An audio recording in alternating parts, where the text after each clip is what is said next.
up, y'all? Kofi Kingston here, and I would love to have a drink with Wrestling on the Rocks, depending on what that drink is, preferably non-alcoholic, you know? How's it going, Celtic Warrior Shaman? Soda. I would love to have a drink with Wrestling on the Rocks. Maple syrup. Fella. I would never have a drink with Wrestling on the Rocks.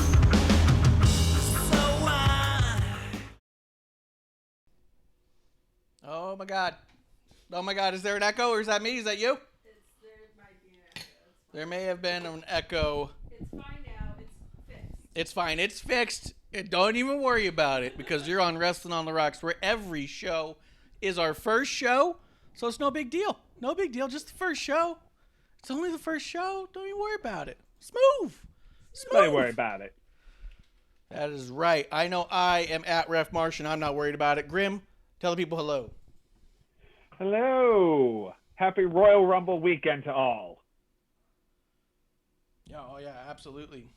I just noticing I got a message real quick of like some quick news bits we got to hit, and they're like, "You're going to be going for 5 hours tonight." No, that's not true. And there's a producer lady here on the side that you don't see, but you'll hear me. No, you'll hear. Believe me. Grim, it's good to have you back. It's Royal Rumble weekend aftermath, and I'm on my own against the wall. You know? You're in the spirit. I'm in it. I was excited. I dug it. Bailey cut her hair, so I can only stand so much now. I'm waiting for that to be the next haircut you have. just a straight A-line bob. With Cole put in the back. Yeah, I'm going to put clump in the back of my head. I'm going to write clump. I'm gonna be like, It's not the same. we have a rivalry, me and Clump. Guys, what? What? You think Clump's- Didn't think he was your rival. Oh, he's a bitter rival. All right. But what we know is you can have a rival but be family. That's okay. That's true. Thought he was your punching bag. Yes. Yeah. Yeah, what's the difference? My punching bag, for sure. Guys, let's go over real quick what's in our glass, and we can get to it. We'll hit the news real quick. A few things happen, which are going to be what we're talking about. And then the Rumble happened. Let's see. What's in your glass, Grim? What are you drinking? Well, I am drinking the Ale of Gingers. Really good. What brand? I said, Canada Dry, of course. The only. All right. That's a good one. We've been having lately the Brooklyn Crafted was a really good one we had recently as well. Very good. I'm having Screwball, the old peanut butter whiskey, because I'll put it out. There's no reason why it can't be out. There we go. Just keeping everything organized. There we go. You're washed out. Say that about I'll fix the lights. Grim, is it covering me up? Am I hiding behind the bottle? Whatever. We're also a podcast. You're there. Yeah. Anybody who's listening on podcast right now is like, what the fuck's the matter with him? Welcome to the chat, Leah Moonlight. Thanks for tuning in. Leah Moonlight coming through again, makes it into the chat before I can. Thank you and cheers, Leah. Cheers. She's on her own. Again, though, wow. Let's see. Let's talk about the news real quick. Was there anything? I mean, how you been, man? You haven't been on in a bit. You excited? Very excited. Most wonderful time of the year. I mean, honestly, Christmas holiday season, Royal Rumble, they're like in there right now. Road to WrestleMania. Very, very pumped up. Just overall, just very excited about our Royal Rumble winners and where everything's headed at this point. So, yeah. Just in time. Cheers. Thanks for coming through the chat. Anybody who's listening on podcasts want to know how to get into the chat, we are at twitch.tv/Wrestling on the Rocks, where we record live. As you can tell by any other episode ones you've listened to, we do not edit. We just do it.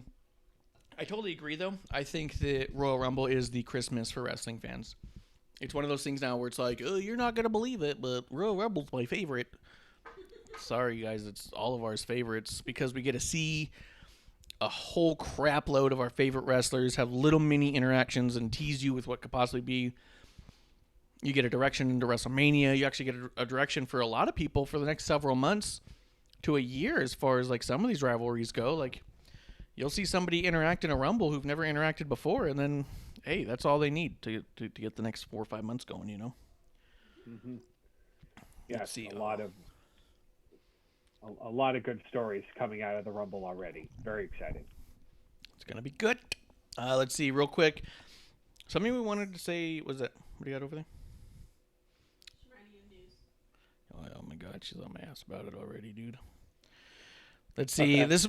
We thought this was really cool. Let's talk about this. It was really cool. There's a new senior vice president of the creative writing operation in WWE. They hired Christine Lubrano. She was formerly at IFC for 18 years, doing everything from program management to live events and documentaries, Cool. to being in Bravo for 4 years. I think it's pretty exciting. We don't know a lot about her, obviously, but the idea of having a woman in charge of creative writing operations, I'm interested. I'm down. Yes. Yeah. Now, she also probably with the WWE Network deal with Peacock, you know, we might see a little bit of shifting of management and collaboration and things like that. So moving in that direction with the senior vice president role is probably one of those first steps. That'd be cool too. And you don't know what you're going to get on the other side as far as being with Peacock Network doing what they do.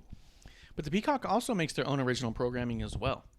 Let's not forget that Young Rock is showing up, but the new Punky Brewster reboot is Peacock exclusive. It will not be airing on anything but their streaming platform. And the new Punky Brewster has Charlotte Flair and Alexa Bliss. We already know this. Although Charlotte Flair was not in the commercial for it because they know she's not as big a star as Sasha Banks. Because when Star Wars came back, they put Sasha Banks in the goddamn commercial. Because they know. Oh. Sorry. Nope. Sorry. All right. One more, just real quick, bit of news, just, you know, in terms of Rod McMahon, Vince McMahon's older brother passing away this past weekend. You know, throw out the T's and P's and RIPs to Rod, you know, to the point where Vince McMahon hasn't been on any live shows over the last few days, including the pay-per-view this weekend. So obviously, you know, it's your brother. You got to do what you got to do. But I want to throw up some cheers to Rod McMahon and, you know, RIP. Yeah, tears in our beers for him. Do you know if he was a younger or older brother? I think he's the older. He was 77. I think Vince McMahon is 74? He's in his 73. Yeah, he's in his earlier 70s. That's a bummer. That is a bummer. Yeah. I suppose you can miss a Royal Rumble or two in the instance like that. On the same note, Dustin Diamond this past weekend as well passed away. We knew him as Screech and Saved by the Bell. He was a lifelong wrestling fan. As we were reading up on him more and more, he did some spots actually in Memphis Championship Wrestling. It looks like he had an interaction with Lance Storm, I think.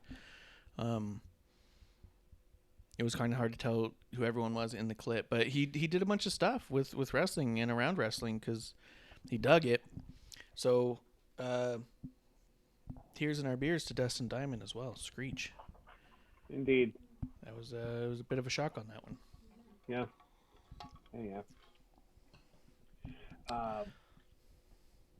Also in related news, which may or may have not affected plans for the Royal Rumble, that came out that Mia Yim tested positive for COVID. That came out Sunday morning, I do believe. And there was a situation where a report leaked out earlier Saturday, I think, that she tested positive. She sent out a tweet after that and said, "I'm good. I didn't test positive at all." Mm-hmm. And then a couple of hours later, she did test positive, and then she had to send another note after that said, "Oh wait, I was negative up until this most recent test." In which, going off of that, then Keith Lee absent from the pay-per-view as well. Obviously, they're together, so regardless if whatever his test was, which wasn't released, obviously, you know, just based on the COVID rules or whatever it might be, but Keith Lee notably absent from the Royal Rumble as well. That's true, and he was one of the favorites up until then. I mean, obviously, you always hope for the best for their health, but Yeah. and not really, but this is more of an and. With Keith Lee specifically, he had that chronicle come out, and he was talking about his family, and he was talking about things he was going through, and he talked about COVID hitting his family real hard, and saying that he lost like 9 people in his life to COVID, and he was like, "Please take it serious." So you know that a household like that isn't messing around, so it's just another underlying. Look, I mean, I can't imagine you lose that many people in your life, and you're not being as careful as possible, and still, So. I would not be surprised if that was his call. Like, I'm not doing it. I'm good. Negative, positive, doesn't matter. I mean, Keith Lee's that type of guy. Yeah, I wouldn't be shocked either way on that either. He's been also notably absent from social media, so who knows if what he's going through right now with all of that. So we just hope for the best for them, both of them and everyone who's around them, that it doesn't get any worse than what it seems to be, because it does seem that Mia Yim as well as Reckoning, strangely enough, have both been kind of active on social media still, so they're probably not feeling the most dire symptoms, And yeah, then nothing came out about Keith Lee, so we don't know if he actually tested positive. I've actually, for work, I've spoken to people who live in the same household, one positive, one negative, so we don't know any of those details as far as Keith Lee. Just to make that clear, because could be the case if he tested negative, maybe he's just quarantining away from her. We don't know. We don't know any of this. Yeah, we don't know. Agreed. We don't know a lot of their setup, but we do know that we hope the best for them, and it is a little bit of a bummer. I was hoping to see Reckoning in the Rumble. I thought that'd have been really cool. I'd like to see a couple moments with Keith Lee squaring off with a few people. Can you imagine if he got a little nose to nose with Damian Priest when he came in? It'd been kind of nice. Great. But there's always next year, so. And also, go ahead. Oh, go ahead. You were gonna say? The only other thing I have jotted down that's not directly related to show that we've got coming up is Lars Sullivan is rumored to have been released. I don't have any confirmation, obviously, from like WWE or something, but I wouldn't be surprised by this, and I also wouldn't be surprised if neither the company nor the man say anything to confirm it, because what does either party have to gain from that, really? If you're quietly let go and you already are not on social media, you're not going to create an account just to be like, hey guys, I got fired. Okay. Also, if WWE let him go because of any of the stuff that's been going around online or in general, then they've stand to gain nothing by saying, hey, we let him go. You know what I mean? Right.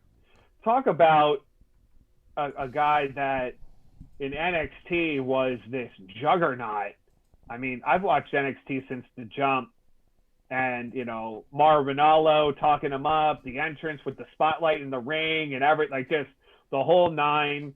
Didn't win a title at all, but just a monster presentation, and just to go to dark, like just totally fall off the face of the planet. I mean, obviously, yes, like we're talking about with everything, swirling around, if you will, on the internet, but just overall and then the promotion to the main roster, and then just cut out from there too.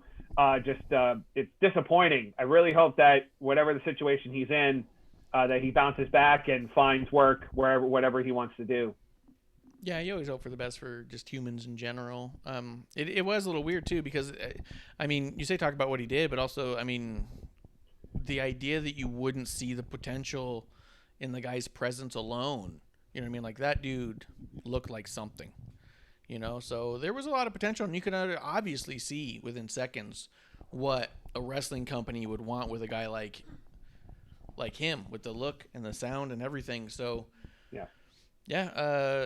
just didn't work. It didn't work for whatever reason, and there was all the other rumors, whether you believe them or not, or any of that. I don't do a ton of that stuff, so to me, it is what it is.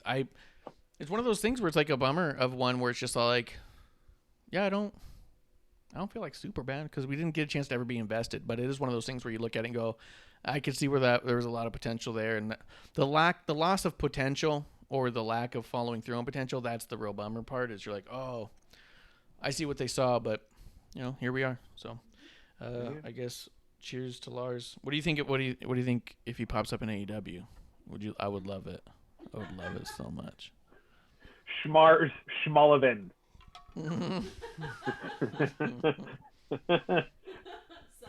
Yeah, they call him Super No. Freak. Lars, just change it. Lars O'Sullivan.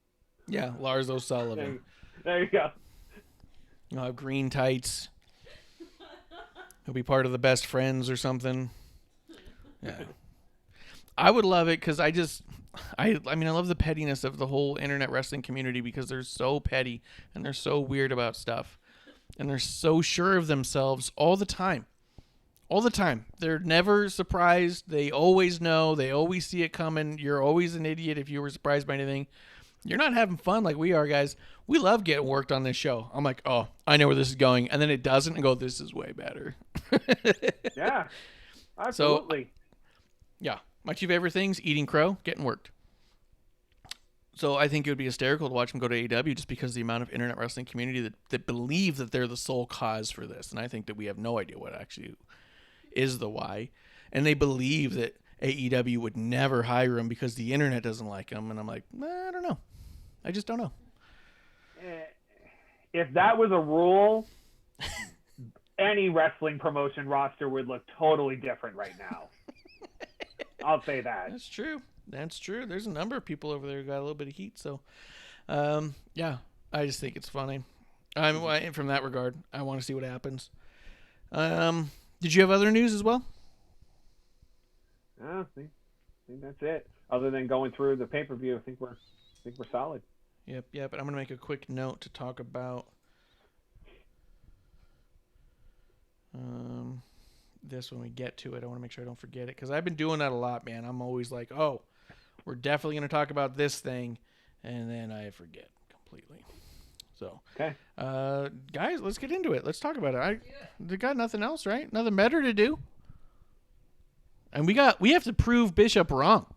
Bishop from @TW Takes has terrible wrestling takes all the time, including his take on our show. He thinks we're going to go 5 hours tonight. I think it's a terrible take. But thank you to everyone that tuned in and saw our watch along for Royal Rumble and the raffle thing that we did. Yeah, we gave away 2 T-shirts. He gave away a pin. Graham, you did not win. I know you were trying. Surprisingly enough, because we were all shocked. I mean, it was spot 1 and 3 that won. Those sound like bad tickets to have. And friend of the show, Amanda, you know her. She won 1 of the shirts. She had spot 3, and Bianca comes out. Very and I was cool.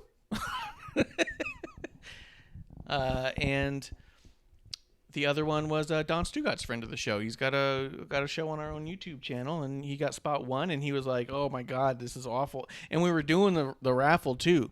Kev, as he does it, goes, oh, that sucks, dude. You got 1 twice. And he goes, well, one's won it before, so maybe. But he was like upset for him. And then he won, dude. He won. So we did that. Yeah, thanks for everybody who tuned in, who gave us a little like, a little follow, a retweet, whatever it is.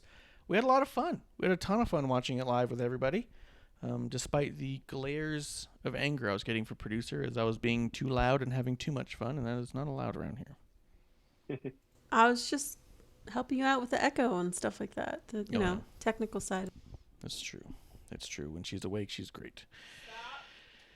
All right, so SmackDown. How was SmackDown? Touch on a SmackDown? couple of notes there. I mean, Let's hit it. A lot of SmackDown was just a lot of setup for the Royal Rumble. So maybe we could just touch on a couple of high points and move right into Royal Rumble then. Yeah, it was definitely setting up Royal Rumble. I know there was a lot of people who were really upset by it, thought it ended in a bunch of chaos and stuff. I honestly think if you go to any go-home show before Royal Rumble, the show right before the Rumble, it's nothing but chaos every time. And it's a lot of people out in the ring. I think this happens every year, and every year people go, well, come on! And you're like, they're not hyping you up on a story. They're hyping you up on the concept of chaos. And I'm ready for that. So I had no problems with it, but there were people who had problems with it. Apart from that, there was, so a lot of it was chaos. A lot of it was back and forth. I do think the Corbin and Dominic things continuing. I saw people giving that a lot of flack, and I just want to say that something different we're seeing with Dominic, because it's on TV during a pandemic, this is what happens with new wrestlers anyways. It's just usually house shows where they do 5 to 6 matches in a row with the same person over and over again. Dominic's just, he's going through it. And Baron Corbin's an awesome anchor for him and a guy to help him through it. Seth was before. People need to see and appreciate, I think, what Dominic is doing in the growth here. But I think that they also need to pull back a little bit. I gave this advice to a producer a while back when Lacey first came out and she absolutely hated her. I was like, stop. And she's like, what? I was like, stop paying attention to her. She won't be good for 5 years. Just look for little moments of growth, and that's it. And then you're, is she better now than last time? Good. Then let's keep it moving along. That's Dom right now. Give him 2-3 years, and suddenly you're going to be like, this is the story I've been waiting for. You're right. He's not going to get a story you want right now. He just won't. Producer, something you want to say. He got in shape real fast. So I noticed, I was like, oh, he looks like he's been working out. He's got like an actual, his outfit put together, even though it kind of matched Corbin, which was weirding me out. But I also thought it was great that he got someone of a similar size to work with. So all good things to me. Yeah, she's drooling over him already. Kids. No. He's looking good. He did look like he leaned up. I do like that. That's all I had to say about that. But there's a topic you wanted to talk about, Grim. If there's something you want to say about the other stuff and then go into it, or just the stuff you wanted to talk about, go for it. Yeah. Well, first off, for Dominic, only at 23 years old, sky's the limit. Of course, Rey Mysterio being his dad is very helpful. I can only hope that Dominic's career goes like the way of Randy Orton. Randy Orton had his, Bob Orton Sr. there with him. Randy started very young, world champion at 24 years old. I mean, Evolution helped out with that, but just, Dominic, if he were to get into some type of, just some type of track where he's just with the best wrestling minds, like I said, his dad, obviously, and, kind of go from there. So, yeah, sky's the limit for Dominic. Yeah, I mean, he was. He's got his dad. He's got Seth. He had Buddy. Now he's got Baron Corbin. The kid's going to be fine in a couple of years. Right now, we're watching him learn. Be excited for him to be there. Don't be excited for his story. Sorry, Graham, go on. Right, exactly. He's Ray's son. He's Dominic Mysterio, but he's still the son of Rey Mysterio. Like, you tag that along right now. In the next few years, that moniker is going to drop off as not a part of his introduction. It'll just be a footnote in what he's doing. So, yes, I'm looking forward to it. And at the top of the show, we had the Daniel Bryan opening promo, and I really like how this promo essentially set up the rest of his career, but it set up his career trajectory over the next couple of years. The lines that he used, like, I don't know how many WrestleMania moments I have left, so I'm going to win the Royal Rumble. I'm going to win. I'm going to beat 29 other guys and everything. When he had Wrestlemania, WrestleMania 30, and all those moments and everything, like, just, brought back a lot of memories for me.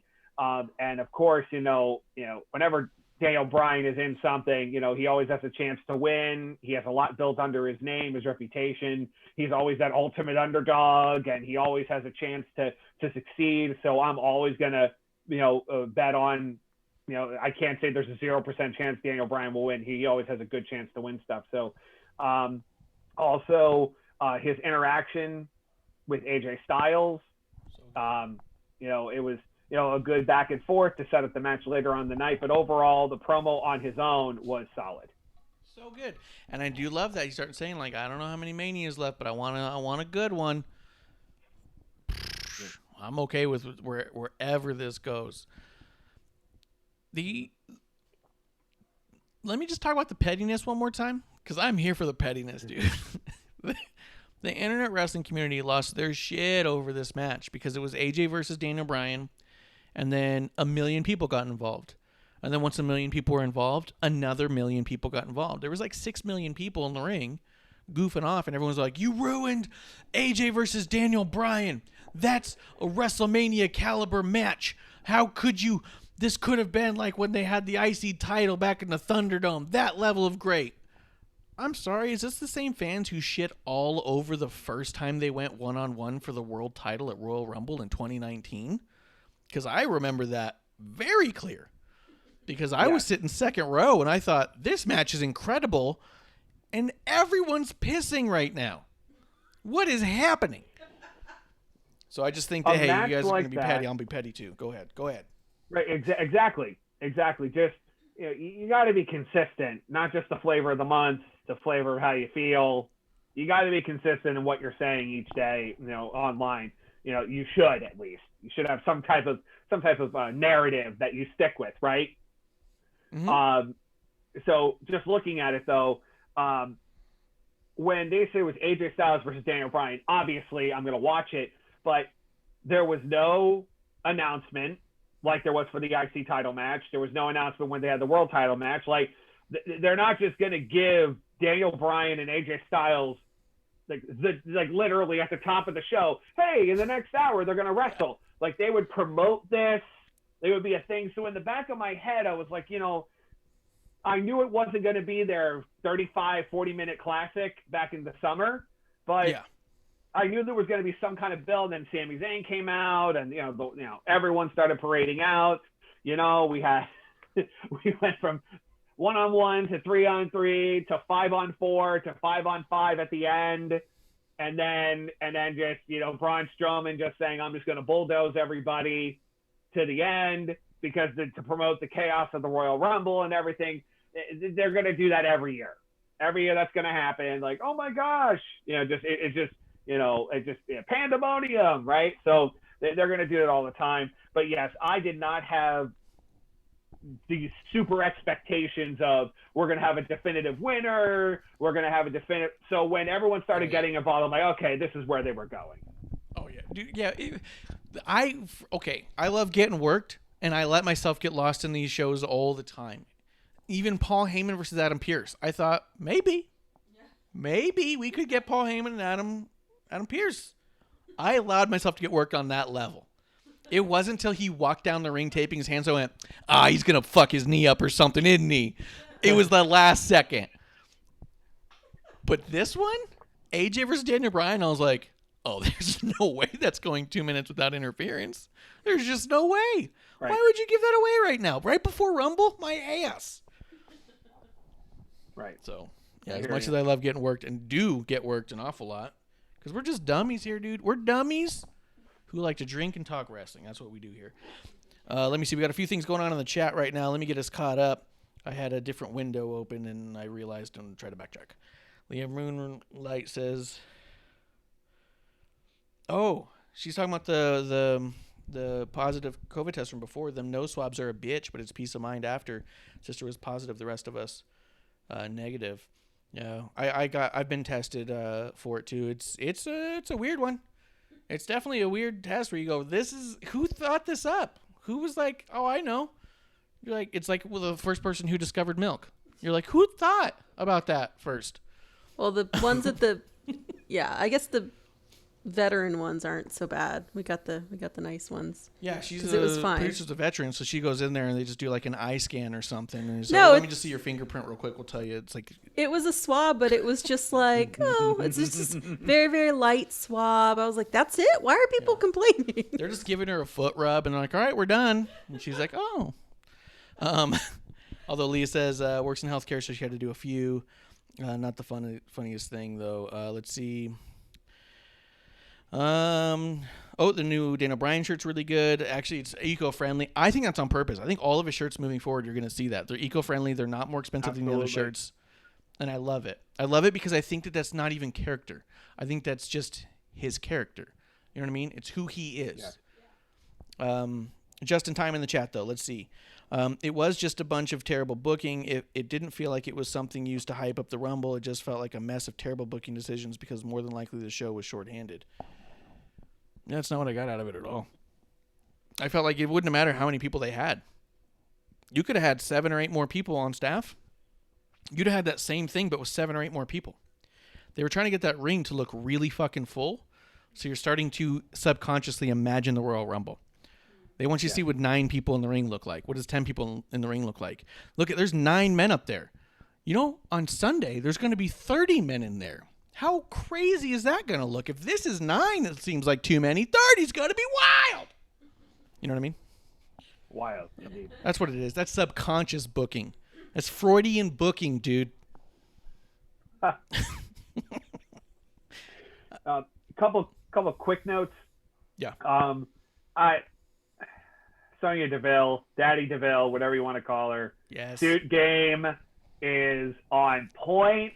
It's ridiculous, Love it. dude. Us Italians love a good suit.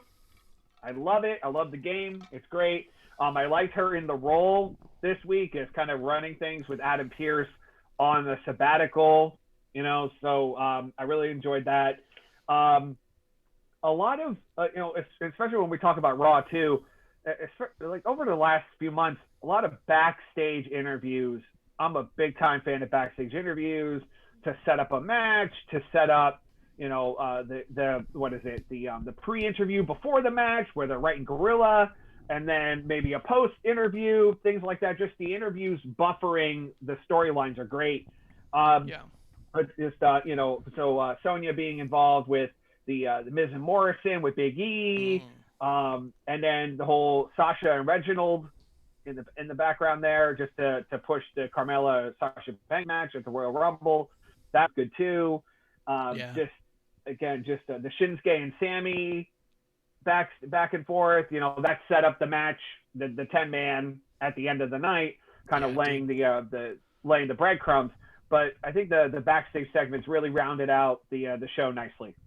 It did make it. It was really fun. The Sasha and Reginald stuff was very fun. Although I am getting a little bit confused on Sasha's character. I do think she really is one of those gray area characters where you're like, she started doing that laugh.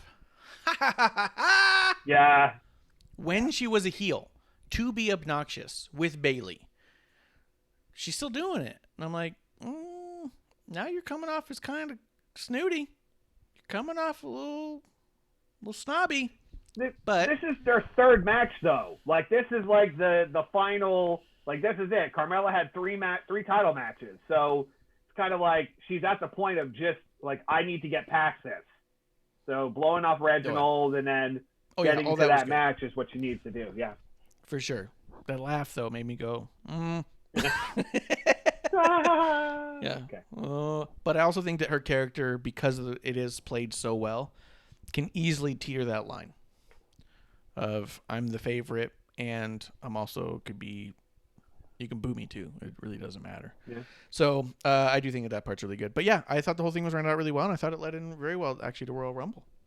Ready to talk about Royal Rumble? Yes. Just one note: the KO Roman Reigns final showdown, that was pretty good. They got really personal with family and everything, so that got me invested in the story. That was really, really good. The the FaceTime showdown, call. final showdown. Yeah, where he's sitting there and he's like, just be careful how you use your words. You know what I mean? Just over and over again, just being really tested by Roman, because Roman just being like, I'm not saying anything crazy, bud. And he says it like, but you're talking about my family, and I'm not in a good headspace. You know what I mean? Like, no, it was really good, very well done by them. And then when Roman just like, once he realizes he's done it and he's under his skin, he just cuts the feed. He goes, all right, I did it, and then it just. That even just elevated Kevin Owens, and you're just like, oh, so good. And that leads us into Royal Rumble.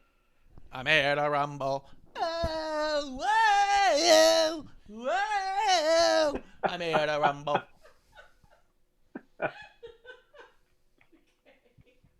Well, what did I say?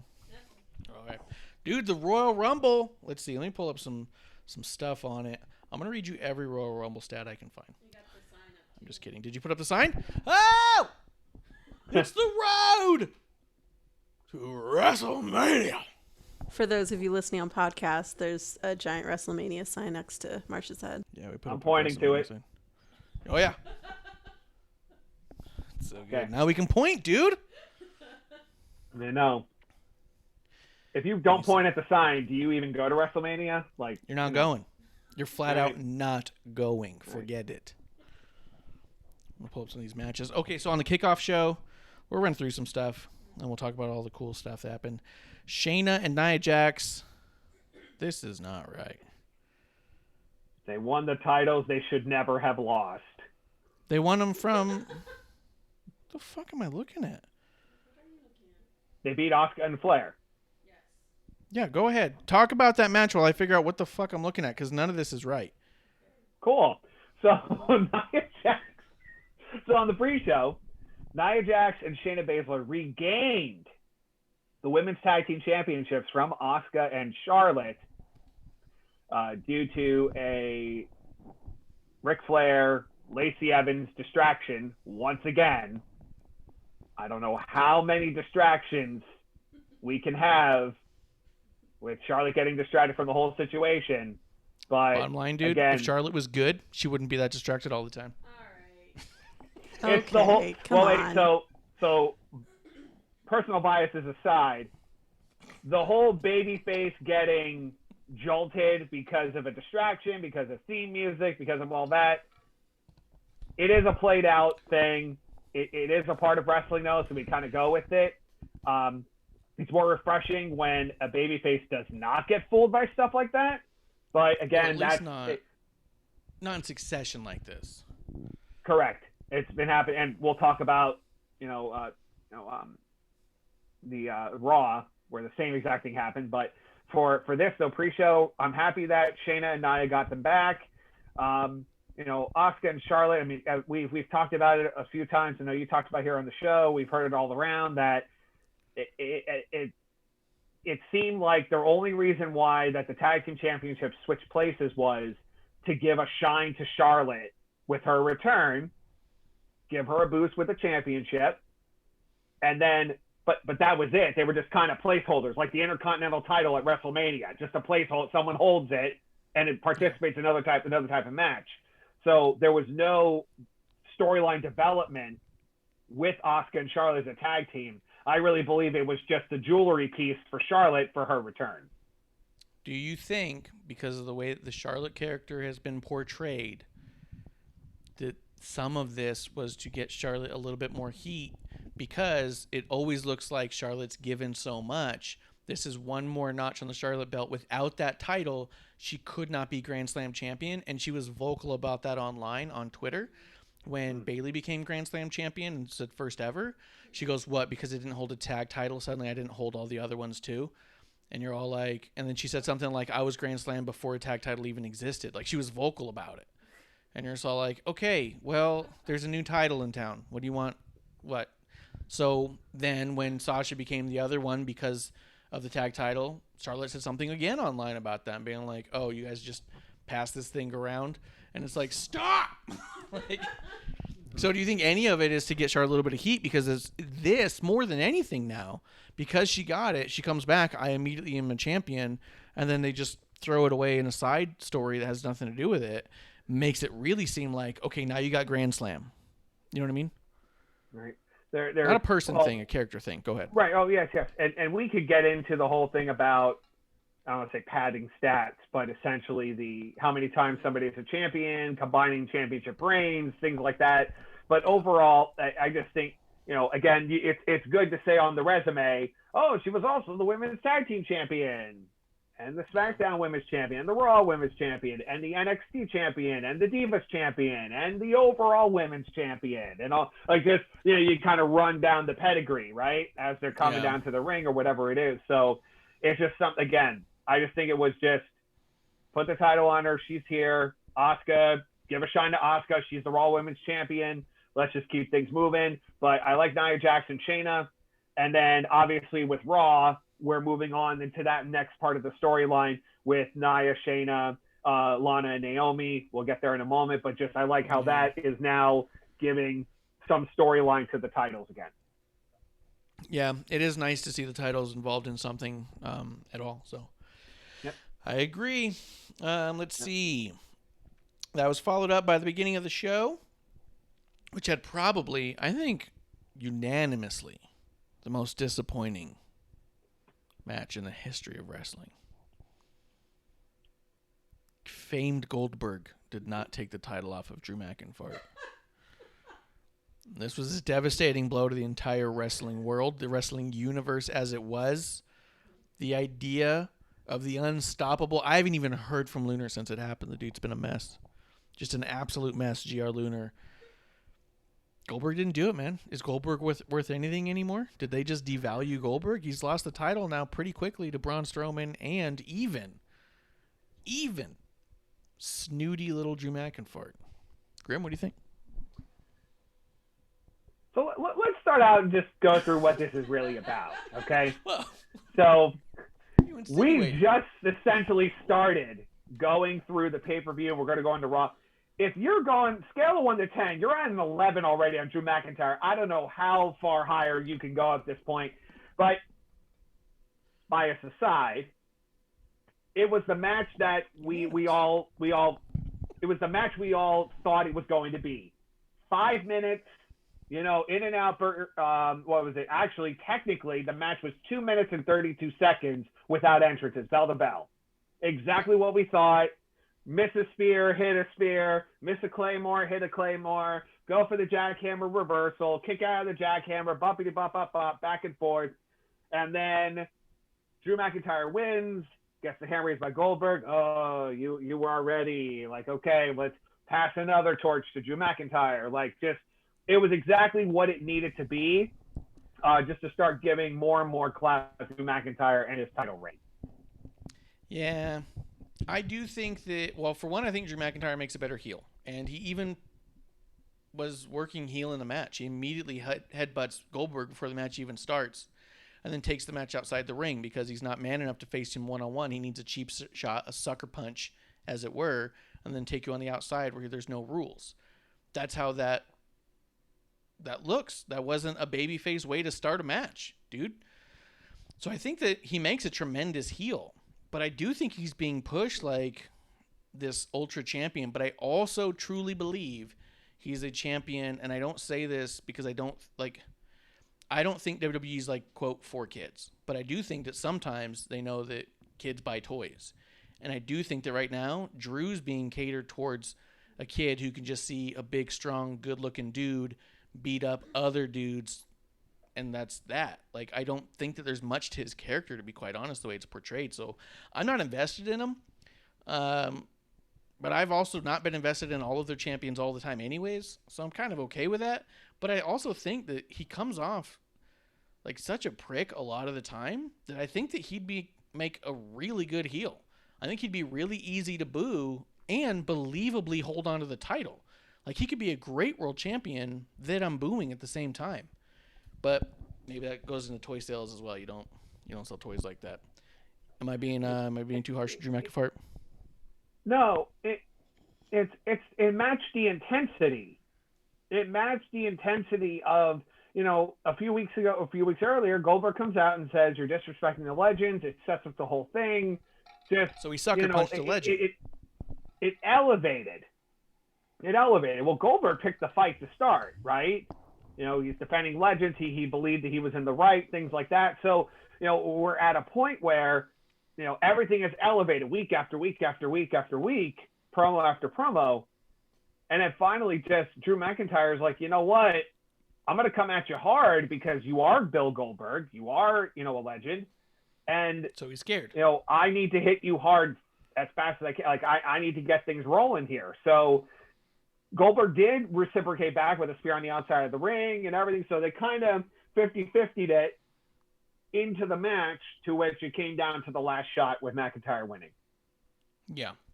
But I think that you ultimately had an old legend come back saying, "I feel like you're not being very respectful."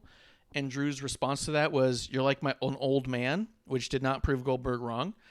And then when he said it's going to be like fighting my dad, and Goldberg pushed him, then Drew McIntyre gets in his face like, "I'll beat you up, old man." I do feel like Drew McIntyre's been the one doing most of the name calling and then didn't wait for the bell to ring to have a legitimate match. He bum rushed a guy who wasn't ready. Like, I'm not saying or trying to defend the idea of like, it's still real to me, damn it. I'm saying if you look at it just moment to moment, you're kind of like, yeah, that's kind of an asshole way to come about a fight. Like, Goldberg challenged this dude to a match, and then before the match even started, you sucker punched him and called him names. So it's a little harder for me to go, oh, this is a good guy who's really here to help me eat my vitamins and shit. I hear you. That's all I'm saying. I think he makes a tremendous heel. Drew's the best heel in WWE right now. All But right, everyone's we'll cheering see him. where that story goes. I think Thunderdome's making them cheer for him. I think it's a Thunderdome. We'll see what happens. Because the other thing is that Roman is such a good heel that he's a face. Everybody loves him. So it's just a mess, man. He is a mess. Yeah. But it was, like you said, it was what it needed to be. Drew McIntyre defeats another legend. And then when I looked at, because he did the old, like, who's next thing, and they showed, like, all the people he has beat, it's been a lot of, like, mainstays for long periods of time. And you're kind of like, oh, they're really setting him up as, like, this ultra boss type. So, I don't know. I don't know what that means moving forward. I don't know what that means at WrestleMania. Like, do we just get a couple, like, 4 or 5 WrestleManias where Drew's just the champion the whole time, or what happens? I'm kind of excited to see how that goes. After that, we ended up with Sasha Banks defeating Carmella to retain the SmackDown Women's Championship. This was a great match. This match was good. These two worked so well together. This was fantastic. And Sasha held on to the title. She needs to. So I don't have, like, a lot of complaints by it, but there was moments in there where I was really cheering both sides. No matter what happened, I was getting fucking thrilled. I was like, yeah, oh my God, Carmella's going to take it, yes! And then it's like, oh God, Sasha's getting it, yes! I was losing my mind. What'd you think of this? In my mind, I believe that Sasha was going to retain, hold on. Although there were believable moments, especially when Reginald got involved, because Reginald's been getting involved in all Carmella's matches for the most part and helping Carmella win and all the situations there, right? So when Reginald got thrown out then because he got involved, Sasha Banks gets the bank statement at the end. But again, solid match all the way through. Carmella is leaps and bounds. Promo, in-ring work than she was back when she debuted on the roster. Just overall great. I can't wait to see what her next move is in regards to just where her character is or who the next person is that she starts feuding with. I'm looking forward to it. But it is time now for Sasha to move on to the next one, so to speak here. It was a good feud, though, to lead us through the fall and the winter. Now, starting with the road to WrestleMania, we'll see where Sasha ends up. Who do you think's going to end up in a Fastlane type scenario? Because there's always a contender right before Mania to find out, is this match going to happen or not? And sometimes it switches, sometimes it doesn't. Who do you think is going to be the surprise, I'm here to take the title before you make it to Mania? Well, right now, so you have 2 pay-per-views, right? You have the Elimination Chamber, which is actually 2 weeks from this Sunday, so it's already less than 3 weeks away. And then you have Fastlane 4 weeks after that. Yeah. And then you have WrestleMania 4 weeks after that then. So on the 10th and 11th, I think it is. So you have time to build up contenders for titles. You also don't have to defend all the titles, though.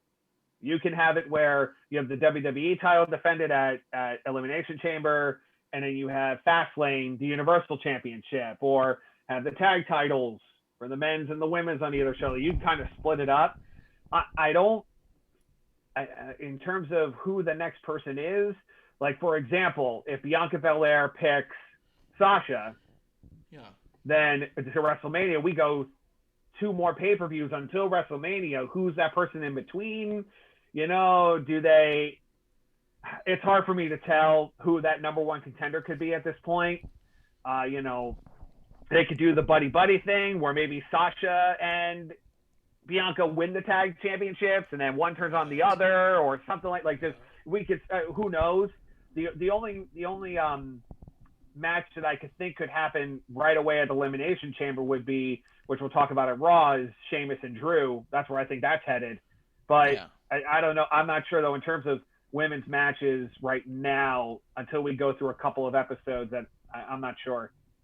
Yeah, my fear is that what we're going to get in the middle is, like you said, they're going to use Elimination Chamber probably to decide who's going to be going for the Raw title. Obviously, we haven't hit it yet, but everybody already knows. Bianca's probably going to pick Sasha because I don't see any reason for Bianca to go after Asuka. But I think that at Elimination Chamber, you find who the number 1 contender is for Raw, and the Raw title will flip at Fastlane and go to somebody else. My fear for the SmackDown Women's titles, I do think that they're going to have someone do a mini story before Mania to kind of get in the way of it all. And the only person that makes sense to me is Bayley. And I really feel like Bayley's going to come in and tell Sasha no and try to get in Bianca's way. And then we end up with Bayley losing again to set up for an even stronger Sasha going into the Bianca match at Mania. And I don't want to see Bayley trampled for an entire year after she just fucking held up the division for a year. But Right. I agree with that. The other part of this too is, and I can't believe we didn't talk about this in the SmackDown recap. I mean, to have Bianca versus Bayley on SmackDown before the Rumble, yes, Wild. It gave Bianca the rocket going into the Royal Rumble, but I wish that match would have been held off, like you were saying, to a fast lane, to a elimination chamber, because again, if Bayley goes up against, let's say, Bianca, like, oh, you shouldn't be the number one contender, I should be, put your number one contendership on the line, whatever the heck. Bianca already beat Bayley last week, so you can't redo that again, and or maybe you could put a stipulation on it or something like that. But you're right, though. I mean, it would be retreading something that's already been treaded. yeah, and I do think that right now Bianca has one win and Bayley has one win, so you could get to a place where you believably think that Bayley could take the title off of Sasha because she has beaten Sasha so many times that if she did and we ended up with the Bayley and Bianca at Mania, it does become kind of a rubber match. You know what I mean? Yep. So I don't know. I think it's interesting. I think we could go that way.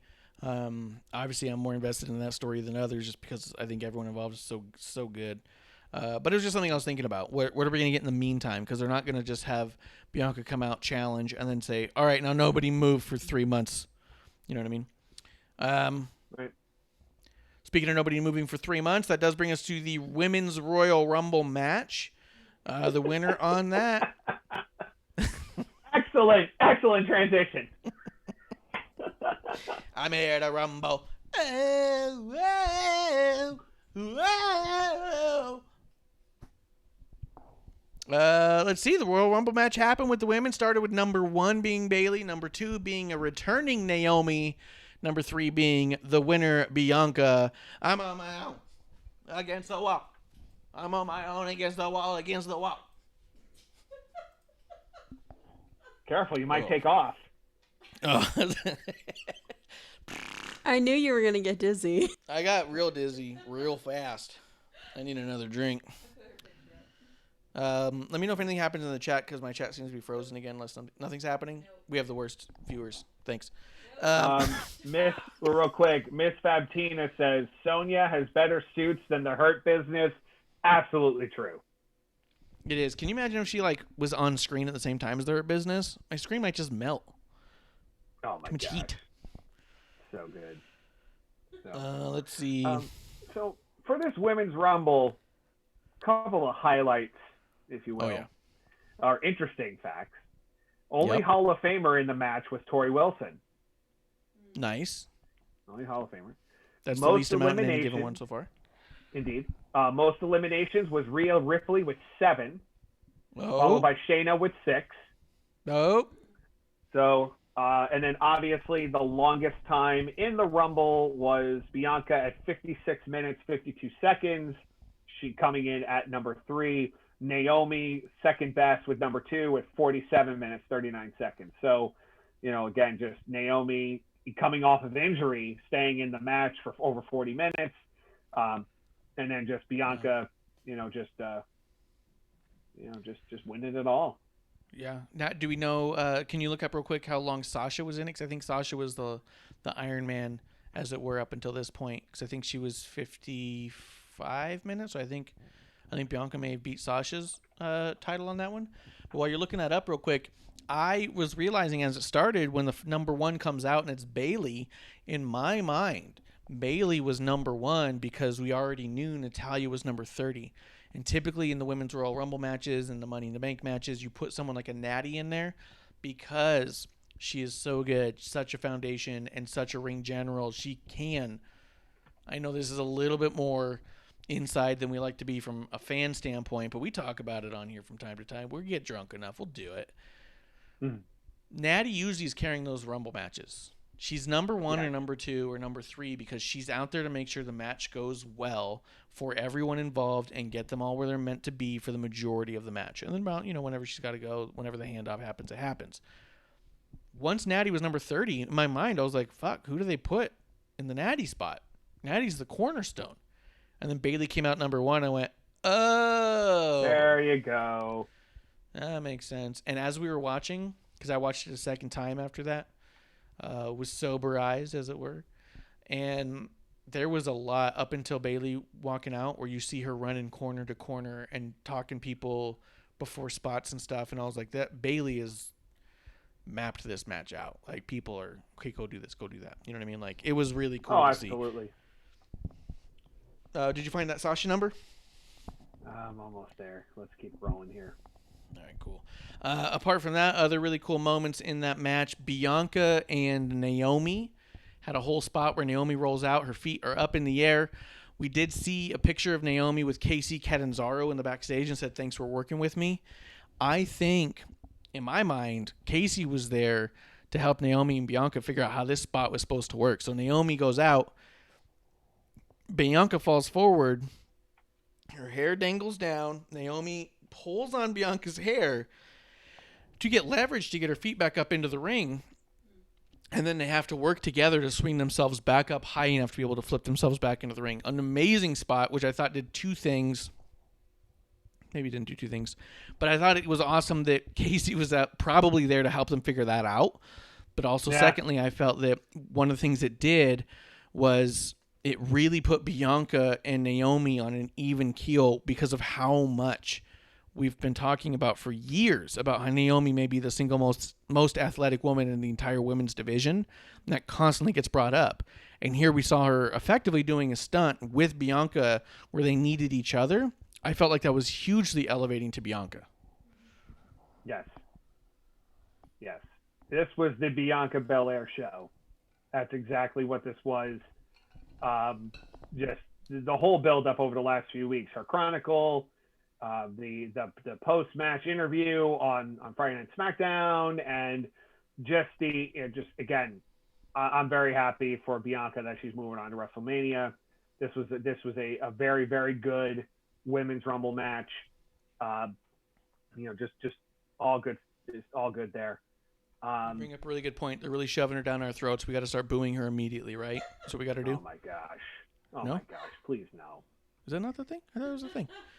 Pretty sure it's something she wants to say real quick. I liked on the Chronicle that the part where she goes backstage off one of the shows and Vince says, "Wow, you're like the whole package," and I was like, "Yes, exactly."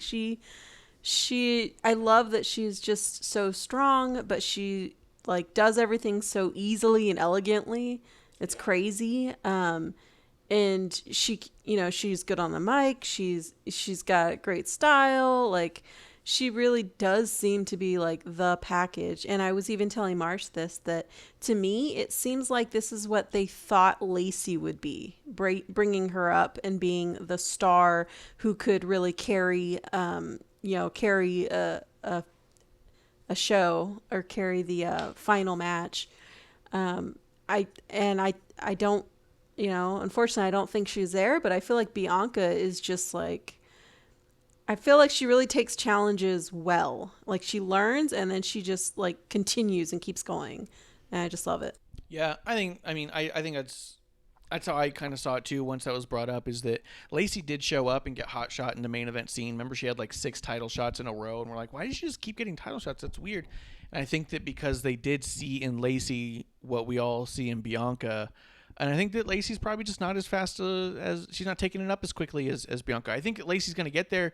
I've been seeing a ton of improvement as she goes. Like I said, watch her for a few years because she'll be in that main event scene. I believe that, but I do think that Bianca is just a fucking hurricane.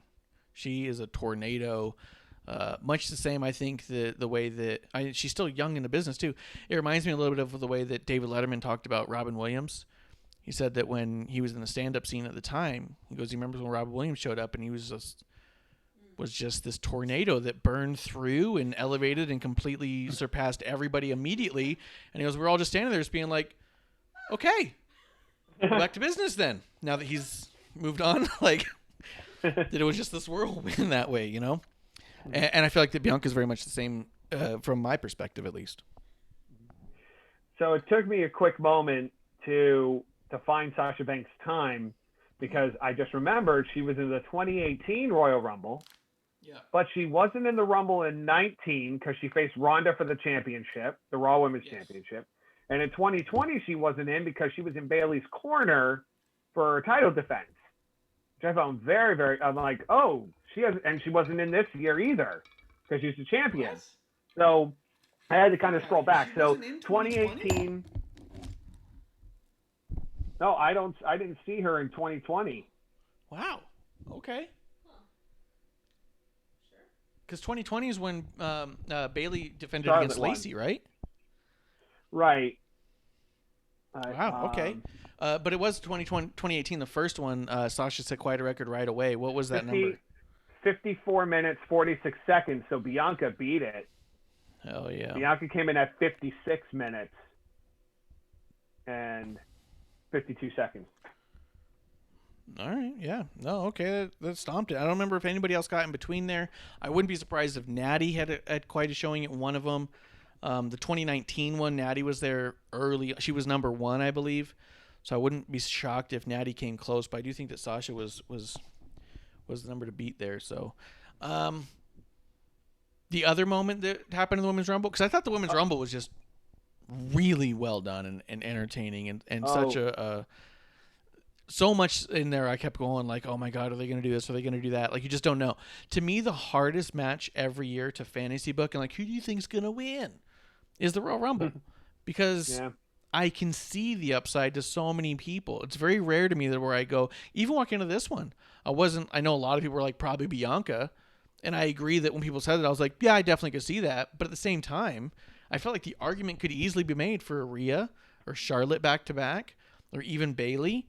Like, I felt like there was a number of people who, as they kind of came out, I go, you know, if they won it, it wouldn't be fucking awful or a shock. If Naomi honestly won it, that wouldn't be the most like, how could this happen? It would be devastating. You go, okay, Naomi can do it. She's been in a title match and won a title at a Mania before, and she's a little overdue for a big moment. So that wouldn't have been a shock there either. So for me, the Royal Rumble is so fun because of that. Producer wants to say something, and I want to bring up one thing.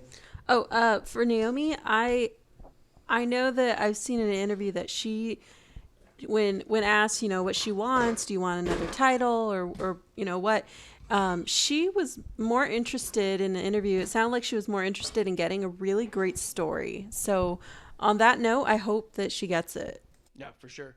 But here was the big other highlight to me, and the reason why I was really disappointed we didn't see Rhea Ripley last night on Raw was because, and if you're listening on podcast, this is coming out Wednesday, so 2 nights ago on Raw. But Rhea throws out Alexa Bliss right when she's about to fucking flip out and turn into something crazy.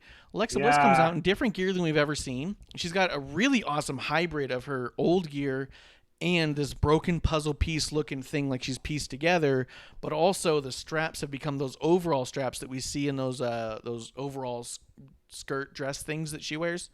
I don't know if there's a name for those things. I'm not the most into fashion, believe it or not, but she had really great gear that was such an conglomeration of those other things. The other thing I thought was really fun for me was that she was wearing the Converse high boots like AJ Lee used to wear.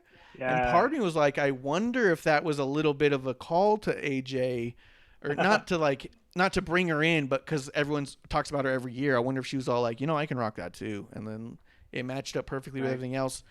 That was a lot of words there. Grim, take it away. What'd you think?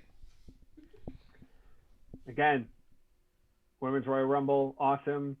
You know, the whole thing with Alexa getting thrown out right before she turned into the Fiend Alexa. You know, I'm happy though that there was an evolution of the character of Alexa on Monday Night Raw. Again, we'll get there in a second.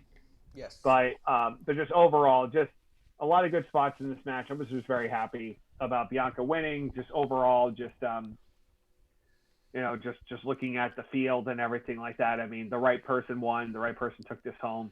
I was also very happy that Bianca and Rhea eliminated Charlotte. Yes. I was really into that because let me tell you something. When you got down to the last three, it could have been any of them. Could have been any three. And then they team up. They throw her out. And I'm like, okay. And it just was very, very refreshing. It was very refreshing that two people that have never won the Rumble before. They were in NXT prior to this. You know, like just recently out of NXT. They're just, I'm very, it was a refreshing end. And they just, you know, just beat each other up. I like that spot where they both were almost falling out of the ring. Like, no, wait, whoa. Let's get back in the ring and let's do this. I was really into that. And then just Bianca with the win. Yeah. And how much shine did that give Rhea? Realistically, think about it. When Charlotte won last year and she challenges Rhea, and then Rhea takes just a total ass whooping at WrestleMania, just catches the ass whooping of a lifetime. Rhea would look like the Brooklyn Brawler out there. I'm just kidding. But so Rhea takes that loss, and a lot of people talk about the stumbling that happened with Rhea back in NXT after that she just didn't seem to be quite on that same wavelength again. I feel like her coming out in this Rumble and having the showing that she had, throwing out an Alexa, assisting and throwing out a Charlotte, putting her in the number 2 spot, made you go, oh shit, she is a fucking contender here. I thought that was such an awesome way to polish her right back up. Agreed. Charlotte was laughing when she got thrown out, and I didn't know how to feel about that either. But it's not against her character, so, you know. Like, I think it's more of like I can't. Well, you do wonder what? Go ahead. What you're saying? No, I don't. It wasn't about Charlotte, so go ahead and say what you're gonna say. Oh, real quick about Charlotte. Just the laughter. Sometimes people laugh when they can't believe something just happened. Like, you don't know how to react. You know, sometimes in serious moments, people laugh awkwardly because the moment just gets to them. Like, are you kidding me? Like I can't believe this. So, you know, obviously with that $1 million smile, it kind of cheesed it up a little bit. But overall, though, it's kind of like, I just can't believe I just got duped by 2 newbies, and I won this thing last year. I was almost back to back. Like, it's one of those in the moment things. That's true, because in her mind, from a character standpoint, she's in the ring with Bianca and Rhea. Oh, I've got this. There's a couple of rookies, a couple of nobodies. I've already beat Rhea before. Bianca, she's impressive, but she's shit to me for right now because they've had a very minor interactions. But yeah, from a character standpoint, oh, this is easy. I was just in the bag. And when they team up and throw you out, you go, oh, like that. Okay. You know. So I could see that. I do wonder if they had Rhea throw out Alexa because maybe the plans they have for Alexa moving forward don't need her putting any more of a stoppage on what's going on with Rhea. So it gives Rhea a bit of a shine. And now if you throw Rhea in SmackDown, you keep her and Alexa apart. Down the line, you can get to a point where Alexa's like, I remember you. And then you're like, oh, sorry about that. What did you think about Bad Bunny, dude? I know of Bad Bunny, just, you know, You've known about him for how long? Good. For a few years now.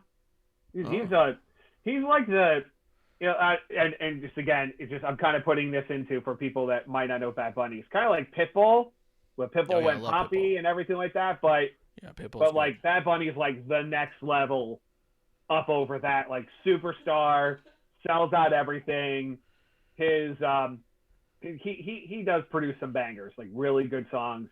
But so for WWE to get Bad Bunny involved in any part of the storyline, which we're heading into, you know, with Miz and Morrison and everything, like all that interaction and everything like that, I was really into that. I mean, you know, just in terms of getting that star power outside of wrestling, like just essentially a star promotion in WWE is awesome. I really like where this is going. Yeah, I was really a big fan when I got Pitbull to show up for WrestleMania 33. I was like, this is it. You don't get bigger than this, ever. This is the biggest thing that's ever happened in the history of wrestling. Yeah. Mr. Worldwide. Lance Storm had tweeted recently saying, like, okay, how big is this Bad Bunny person? Because, you know, I don't know who this is. And then, like, 10 minutes later, he's like, okay, I asked my 20-year-old. He's a huge star. It's legit. Never mind. Yeah. But I also get that, too, is that, like, hey, I know that people talk about pop culture and being how did Ryan say it? You're out of touch if you don't know who Bad Bunny is. Maybe, but I mean, I guess to me, I get a little bit hung up on the idea of like, okay, so what's out of touch versus in touch as far as relevancy goes? You know what I mean? If I don't speak Spanish fluently and I hear one of those songs in passing, I'm not going to say I'm going to probably need to get this cassette. You know what I mean? I'm not going to need to get that Betamax video of his recent concert. You know what I mean? What? Yeah.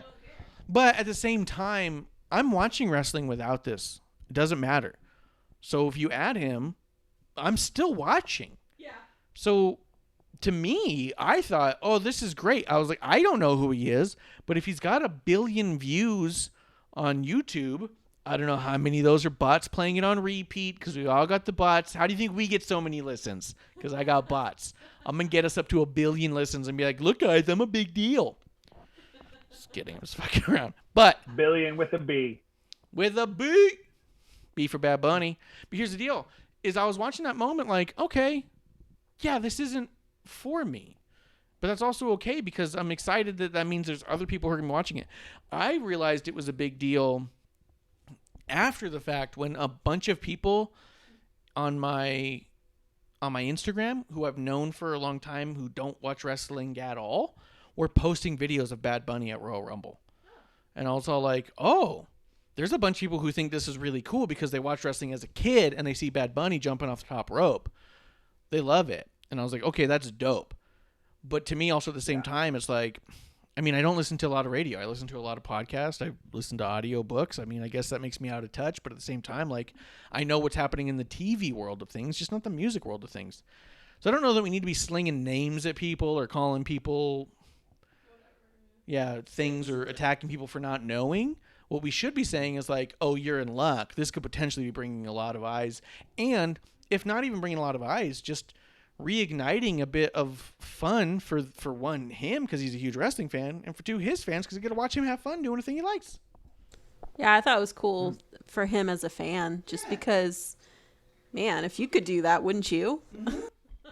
He posted something on Instagram completely in Spanish, so I don't know if this is true or not, but someone said it translated, talking about how excited he was he could be there for Royal Rumble, and how he thought it was unbelievable. That even at his level, he thought, this is out of my reach. How cool is that? Someone who gets 1 billion views goes like, wait, WWE wants me to do a thing? That's awesome. Yeah. So cool. So, yeah, he's doing nothing but elevating eyes. Go ahead. Right. Real quick, just to pull off real fast, breaking news. Edge is going to be on NXT tomorrow. Yep. I was going to throw that out. But we can talk about it right here. What do you think about Edge going over there? Do you think he's going to challenge Finn Balor? Well, Finn Balor, he's it's so good. I love them. You know, Finn Balor and Jeff Harvey and, you know, all those guys. So Yep. I like that there was a number one. Somebody won from number 1 all the way to 30. That's a storyline you just can't. Because essentially that's Edge's career right now, right? Mm-hmm. You know, just the long road to success. Just even in the first part of his career, and now after the injury, you know, after his retirement injury, came back, had a shelf injury for 9 months, came back. You know, for him to go 1 to 30, very, very excited. You know, and the story with Orton in the beginning, you know, Orton trying to slither in at the end. You know, and Edge just beating all the odds, essentially. I love the criticism. Well, I love to hate the criticism of, well, all he did was just lay down most of the match under the ring rope. Like, no. Mm-hmm. Yeah. He was involved. He was with it. He can't be in the middle of everything. He was in the corner beating people up. He was getting beat up. I mean, he was active. He didn't just sleep on the side of the ring for 20 minutes either. So, he was involved. He let everyone else get their juice in, you know. And I joke and I say when someone comes in from the Rumble and they come in, they hit a bunch of spots. I call it special, like in the video game, like special, special moment. Oh yeah. Like just, Oh, you yeah. know, so they hit all their special maneuvers and everything, and then after like 60 seconds, special goes away, and then they're normal again. So it's kind of like that. You know, Edge though was in the whole match, and then you had Orton in the back of your head the whole match, like, oh, he's gonna come back. We just know he's gonna come back, and he did. But Edge winning though was the right move, and he started off the right way with Raw. Again, we'll talk about it in a moment. But Yeah. just looking at Edge though, excellent choice to go with. Oh yeah, I think it's really cool. I wonder this, because I mean, there's a lot of those criticisms too, and like, oh, if you don't want Goldberg to win, how could you like that Edge won? And I get that, I hear it, I totally, it makes sense. And then there's people who complain like, oh, because the star power of Edge is bigger than star power of anybody else. I don't want to make stars, and I don't know how much I go into all of that. But I do wonder what you think about this, because Kevlar brought it up during the watch along, or the post watch along reaction show that we did with TW Takes podcast. Do you think part of this, is it possible that Edge is a Peacock deal type move, because you have the young big talent like Bianca, which you can really showcase, obviously with her athleticism and I mean, there's so much you have there. And I'm not saying this is like strictly like, hey, get as many old people on there as you can, right? A lot of Attitude Era. A lot of people remember Edge. And a lot of people remember the Attitude Era. Mania's in April. The March is the Peacock deal. That's when that closes and completely comes over.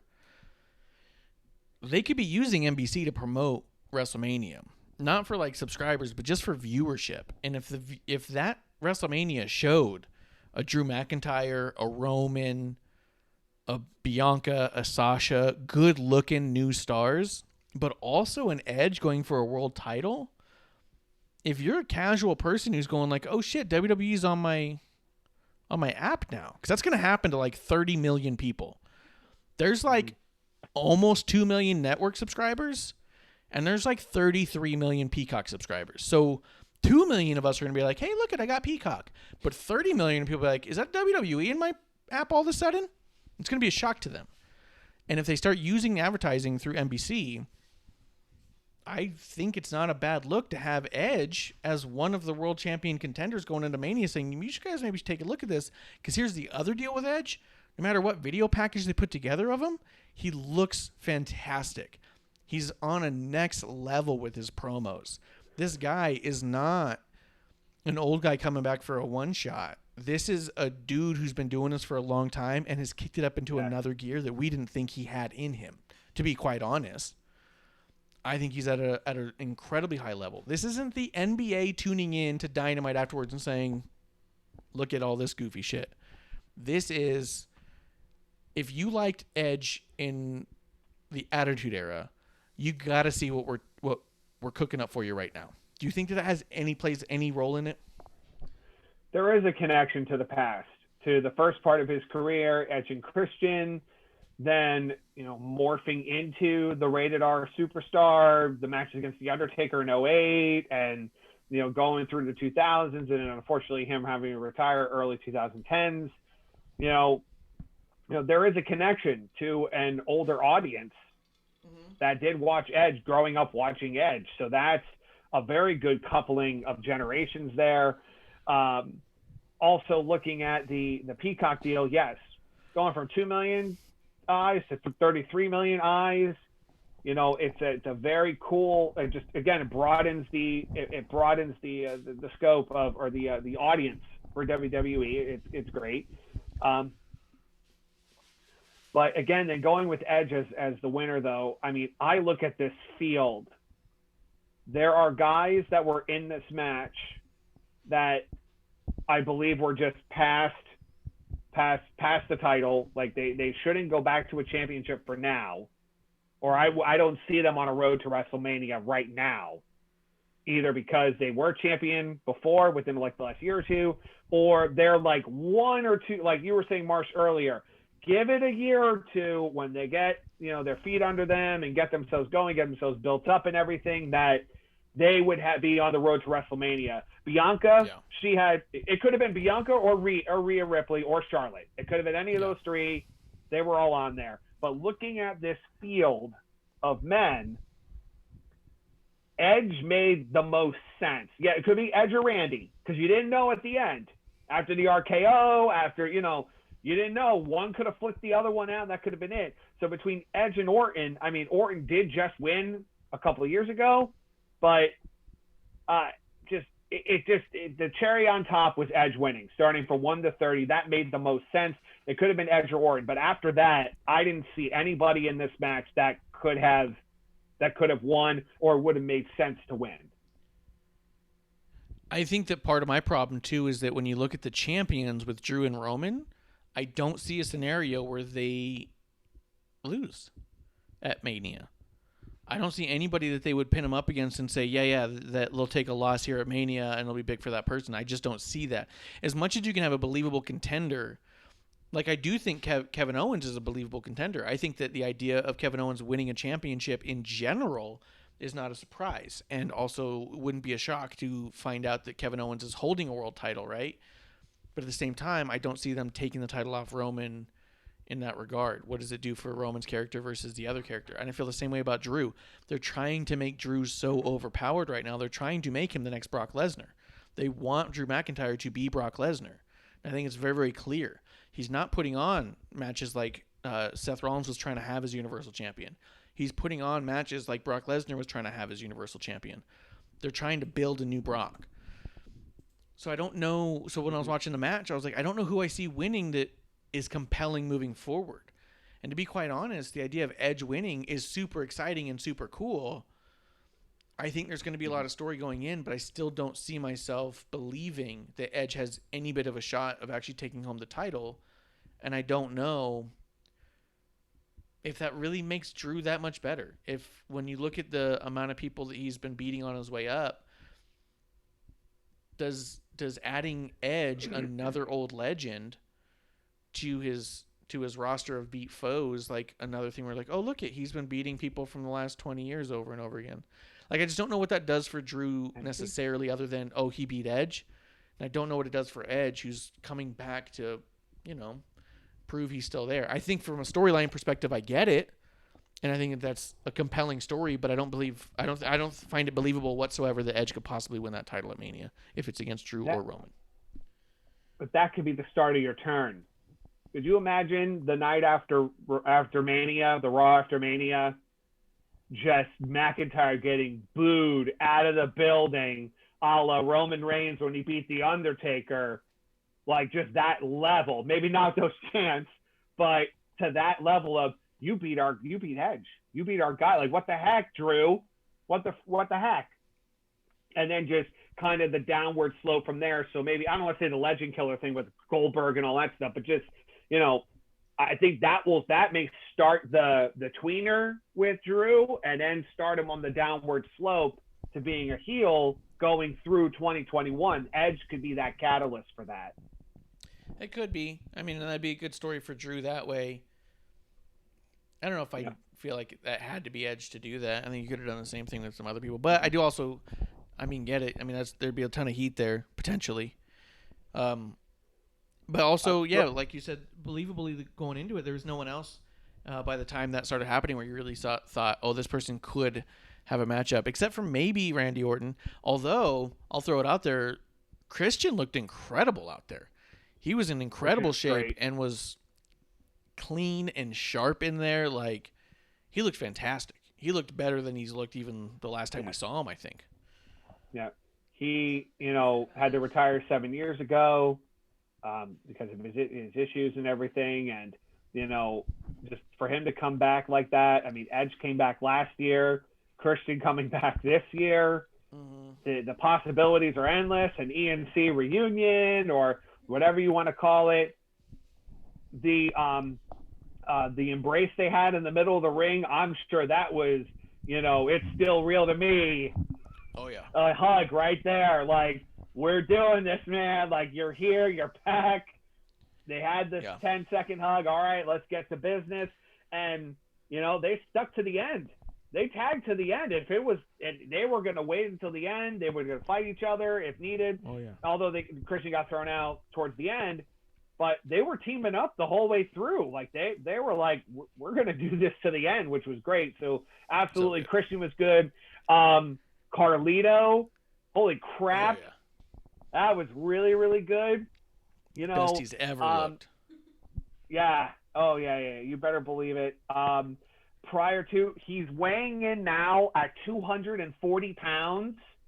When he was doing is back at the Carlito Caribbean Cool gimmick, Carlito's Cabana and all of that, he weighed a lot less.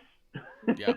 So just all muscles, shoulders and everything. He looked amazing. Very happy that he's back. Also happy that he wrestled on Raw the next night too. I hope I hope it wasn't just a one-off there. I hope he is back on the roster, a la MVP. You know, maybe he starts up some storylines again. So very, very exciting there. Yeah, 100%. I agree with that with Carlito. I'm really hoping it's more of an MVP type thing. I'm going to throw this out there real quick because I don't know if we have much else to say about the Rumble necessarily. We'll talk about the other match real fast, though. Beth Phoenix had some stuff on Twitter that made me laugh where she said that she posted the other day where it said, me. So Rumble, huh? Him. Yeah, I told you I was. Also him. And then she shows a picture of this tiny little sticky note next to their calendar that just says, Beth, I'm entering the Rumble. Heart A. So funny. And then right now, as you said, that he just said he was going to go to NXT. And she just posted a minute ago, she goes, me. So NXT, I'm literally sitting next to you. And him goes, I left you a note. Also him. She finds a note on the counter and it just says, Beth, surprise, I'm coming to visit you, with a pen over top. And then when you move the pen, it says in really little words, at work, heart A. So that's awesome. Really good. Just really fun stuff. I like their banter back and forth. Two more Royal Rumble guys here. Kane making an appearance, adding to his record. 18 Royal Rumbles, and I think he's up to 49 eliminations now. He just padded his stats with 2 eliminations. And then the Hurricane. Yeah, the Hurricane. That was a joy spot for me. That was the funny, Santino, the quick comedy. That was funny. I like that. It was good seeing him. Yeah, that was great. I liked that a lot too. Yep. But really happy for Edge. Really happy for Bianca. I'm really excited to see where this goes. Edge doesn't tell a bad story. He doesn't know how to do that. And Bianca's absolutely on fire. So I got no problems with any of that. Real quick, the Roman versus KO match. I don't think there's a ton to say about here. I do want to know your take on this real quick because I know you'll probably have at least a thought process with that golf cart spot followed up by the forklift spot. Do you think any of that was a bit of a dig at AEW's Stadium Stampede and the injury from Matt Hardy was being like, look, there's a professional way you can do this safely and it looks better anyways? So I don't think it's a direct fire to them. I mean, I could see where the similarities are. What is it? MJF had on his Twitter, copy my homework, but don't let it look like I copied your homework. I'm like, that was funny.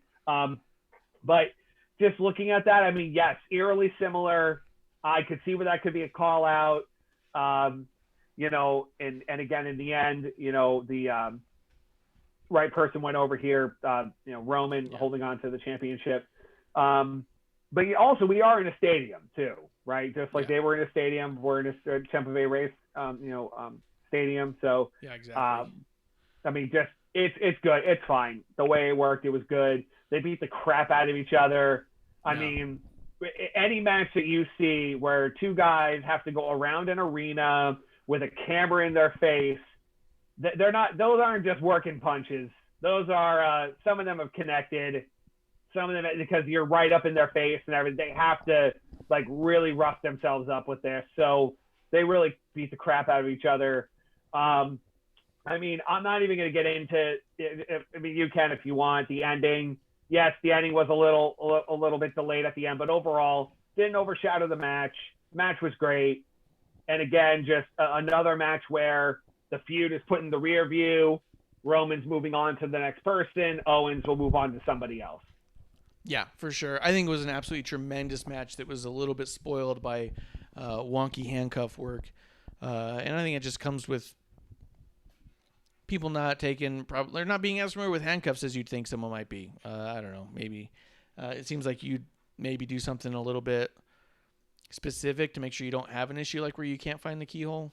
But but either way, I do think it was a fantastic match, and it ended kind of how it was supposed to. But yeah, the clock really started ticking at a certain point with the handcuffs, and that was just a shame of something so good being spoiled by such a weird instance. Did you think it was a dig? The handcuffs? Do I think it was? I don't know. I was just, posing the question. I think Kevin Owens has a ton of friends over in AEW. I think that Roman knows some people there, probably, but maybe not a lot. I don't think he was ever really on the indie scene that same way at all. And I wonder if maybe it was one of those, hey, we could do it this way and it'll look different and probably look better anyways, because I do think these people are on a whole other wavelength when it comes to some of that stuff, and some of it's just camera angles. And I mean, you can't argue with the production quality of WWE. They just produce things better than everyone in the world, including Hollywood. Real quick, speaking of better, Bad Bunny splash greater than Snoop Dogg splash. Oh my God, so much better. Yes. And I do think that that's one more instance of WWE just being smarter about a thing. Like, you have a person who doesn't know how to wrestle. How are you going to tell them to take a belly flop? Can't do it. Snoop is what happens when you tell someone to take a belly flop. He can't do a frog splash, but a cross body, jump at me and I'll catch you, buddy. You know what I mean? That's a trust fall. So, yeah, because Bad Bunny was doing a trust fall that he could see in two dudes who he can see are fucking jacked. They probably were doing push-ups with him, probably doing the old bench press with Bunny earlier to show him, hey, dude, look at I got you. And he's like, oh, this is going to be good. But with Snoop, they're like, yeah, buddy, just get up there and fly. Do whatever you're going to do. And then when he falls weird, they're like, yeah, I don't know how he didn't know how to take a normal frog splash. Because he doesn't do frog splashes. You know what I mean? Like, but I do think, yeah, Bunny looked actually really good in that spot because of that. And I think it's just smart. Just smart. Good. That was the Royal Rumble, dude. I'm on my own. Yeah. Against the what? Oh, shit, I almost lost my headphone. Speaking of moving with Bianca, I did like how we had one Rumble winner on Raw tonight. Raw, just Edge. Yeah, that Bianca didn't show up on Raw. Right, to give Bianca her moment, let her come to Friday Night SmackDown. Totally, just make it two separate instances, two separate moments. I mean, because also if you think about it, I mean, Edge is doing the tour right now. He went to Raw. He's going to go to NXT. He's going to probably go to SmackDown this week also, kind of, circle the bases. Bianca, I mean, if she shows up on Friday Night SmackDown, that's fine. I mean, I like, though, how they're going to keep it separate just so they can have their moments in the sun just to celebrate their victories. I think they should, and I think they should do it backwards, right? Where I think Edge showed up on Raw, and he'll be on NXT, and he'll go to SmackDown. I think Bianca should do the same thing, but the following week. You guys got time. Have Bianca show up on SmackDown so she gets her first big, moment of I won and here I am. And then she should be like, but I don't know if I actually want to face you, Sasha. And then, boom, she shows up on Raw, gets up in Asuka's face and said, I had to ask who has the title. That's how irrelevant you've made this thing, just to be a bitch. And then have her go to NXT and be all like, oh, I've heard a lot about what's going on since I left. And it's the one thing I didn't do before I went. Just to get people talking, get people thinking. But, producer, something you want to say? Actually, I meant to say this when you guys were talking about Snoop real quick. Yeah. He is going to present the Champions 4th anniversary. I don't know if you heard about this, but WWE Champions, the video game, the little game. He's going to be having he's going to be the host of this month-long 4th anniversary celebration. So I thought that was kind of interesting. That's cool. I used to play that game a bunch. It definitely became a pay-to-win. And then I put money in the game and felt bad immediately and said, I can't play this game anymore. I'll lose money in this thing. Mm-hmm. It's his first ever appearance in a WWE video game. So I think that's really good and really clever for a dude who was just on AEW. Snoop's working both sides. Mm-hmm. I don't think you're going to see that shit with Bad Bunny. I don't.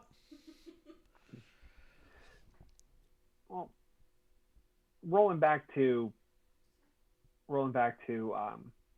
Edge coming out, to automatically start off interacting with Drew McIntyre right away. That's right. We're talking about Raw right now. Very important. Right. Put up the Raw graphic. To start off, McIntyre opens up. I'm still the champion.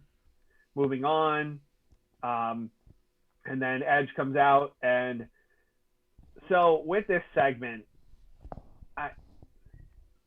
I feel like first off, Edge saying, listen, I'm not making a decision now. I've been in this game way too long. I know not to be pressured. I know this and that. I'm just going to walk out. I'll let you know when I make a decision. Excellent. Excellent promo. Excellent everything. And then the fact that Sheamus comes out, and I'm like, all right, Sheamus going to jump the gun and knock Edge out, and then Drew McIntyre's going to stop him, like, no, don't touch him, da-da-da. And then they, hold back Sheamus the whole time, like, oh, I'm mad at you, Edge, or something. Was it just me, or did you feel like the Brogue Kick, Sheamus turning on his best friend of 20 years, was just out of nowhere? Like we're talking about the pay-per-views between Elimination, Fastlane, and then WrestleMania. Yeah. It was Sheamus just thrown in there as, all right, I'm going to carry this over to Elimination Chamber now, or Fastlane, and just get myself in the picture. I mean, the friendship has been developed between Drew and Sheamus, but not to the point where I was like, no, he got Marty Jannetty'd. I wasn't that invested where they were BFF, and I can't believe, Sasha and Bailey breaking up. It was just because okay, it happened. It was a thing. Yeah, well, because they shotgunned Sheamus's babyface turn to begin with. He was absolutely a heel doing super heelish shit. Drew McIntyre couldn't be more kissing babies and waving at the camera. I mean, he even started his promos to me are so fucking lame. And they're this weird, stupid, I'm being genuine and emotional, and it comes off way phony. And maybe he's being genuine and just looks that way to me. But he's looking at the camera, I respect you so much, Goldberg, and I know you respect me, and he gets choked up. And then after this fucking thing, he goes in there, and Sheamus kicks his fucking head off, and he comes back later, and he's literally about to cry. And you're like, yeah, because I remember all the great Rock promos where he's about to cry because D'Lo Brown turned on him. I remember all the amazing Stone Cold promos where he's about to cry because Triple H finally turned on him when they had a tag titles. Like, I don't know why he's got to get choked up all the time and be emotional. It's just weird to me. But they shotgunned Sheamus into being a babyface to team up with Drew. And so when he turns back to heel, it just feels more normal because you never got used to him being a babyface to begin with. But I will say, in my house, Sheamus just turned babyface. Because kicking Drew McIntyre in the face gets nothing but cheers in this house. Whoa! So excited, dude. In your mind, McIntyre's head still hasn't landed. It's still just bouncing, dude. Still just rolling along, right? Yeah, like a tetherball. Okay, good. Oh, yeah, and Drew McIntyre, they announced he's writing a memoir about being a champion because he's been a champion for a full year now, and he goes, people got to know. I hope this book ends. I hope the last words in the book are, and I remain champion my entire life after this. Just so it's out there in ink somewhere. We're all like, yeah, well, I thought at the time I was never going to lose. I don't... That's awesome. Why would I ever think I could lose? Speaking of people who lose a lot, Lashley ragdolled Riddle. Lashley. Ragdogged him. It was the Lashley segment. Yeah, they were kind of beating the shit out of Riddle, right? I mean, it's looking a little rough on Riddle between that and Seth Rollins, literally kicking his face into the mat. Riddle might actually have some heat backstage. Yeah. People are not being nice to him. The way that he had the Hurt Locker on him and the way that he just looked all mangled, I was like, Riddle better be double jointed because fuck. Yeah, I was okay with all of it. Yeah, it didn't bother me, I'll be honest. I would be remiss if we didn't bring up in our Royal Rumble recap, we didn't bring back the return of Seth Rollins. We didn't talk about that. Just real quick, where do I see him going? I mean, he still looks like he's a bad guy. I'm sure we'll find out on Friday Night SmackDown what's going on with him. but it was nice to see him back, even though he's gone just 3 months. But, good to see him back in the ring. I like seeing him on the road to WrestleMania. Absolutely. I love seeing Seth back. I do think that we should get towards... I saw someone post the concept, do we get Seth versus Daniel Bryan in a number one contender feud on their way to Mania against Drew? And I feel like that is win-win-win. I don't see any negative there. And Becky's tease was awesome. Yeah, against Roman, I think that a Drew against Roman or a Seth against Roman or a Seth against Daniel Bryan on the way there, it'd be fucking incredible. None of that's bad. Yeah, somewhat. Agreed. Producers asking, did you see the tease that Becky posted during the Rumble? Yes, the curtain. Yeah. Yes, So my brother sent me that picture in a direct message and said, "Hey, what is that?" And he goes, "What's this?" And I was like, "That is a picture of the curtains in Gorilla." I was like, "That's the moment right before you go through the curtains to go into the front." And I was like, "I saw it when we did the tour backstage a couple years back." And I was like, "That's how they tape it up." And he goes, "Oh, because Becky just posted it on Instagram." And I was like, "Oh." And she posted it during the Women's Rumble match, during it, to make it seem like, she was there. Mm-hmm. I love it. I like that she posted a thing. She goes, "Sorry, guys, I thought it was just a cool picture of curtains." You know. But, yeah, I thought that was good. I like Seth back. I do agree him being back as Messiah isn't bad. I do think he needs to get some disciples who stay with him for that gimmick to start making some sense. Otherwise, it's going to be real weird. But, yeah, Bobby Riddle beat the shit out of Riddle, and I wasn't mad at it. I like Bobby Lashley a lot. Huh? You said Bobby Riddle. Bobby Riddle, yeah. Bobby! Lashley's... Dude, Lashley's 44. Yeah. Hope I look like that at 44. I'm going to look the same way when I get to 44. That much I know. Probably. There's a number of people in their early mid-40s in the company. Yeah. You look at that and you're like, man, they're really working out to make sure they look good. And then you look at the other company and you're like, Yeah, but I mean, but Lashley's different level. It's crazy.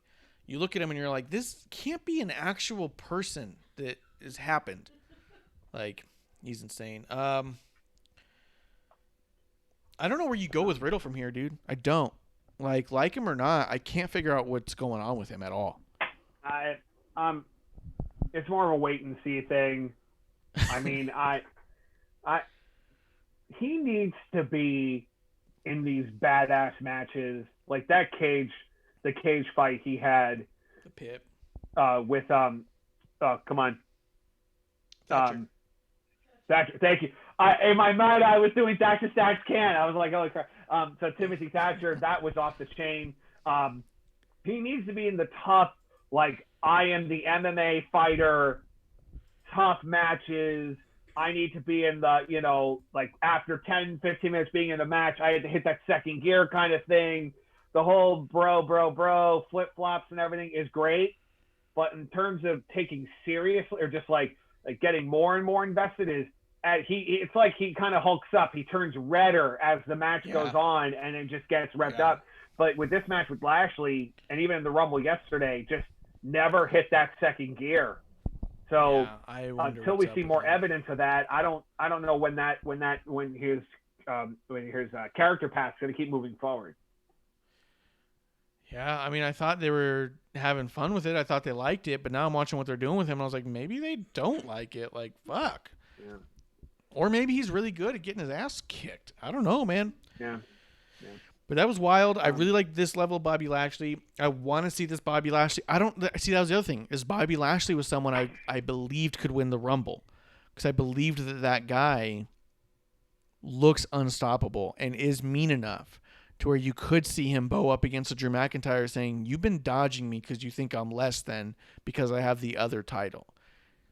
But I'm going to be the first person in a long time to take yours too. And I'm going to hold on to this one. I'm not losing anything. You know what I mean? And just make him look like a fucking dominant motherfucker. Right. I thought that was a story you could tell. But we're not telling that. We're telling old man stories here.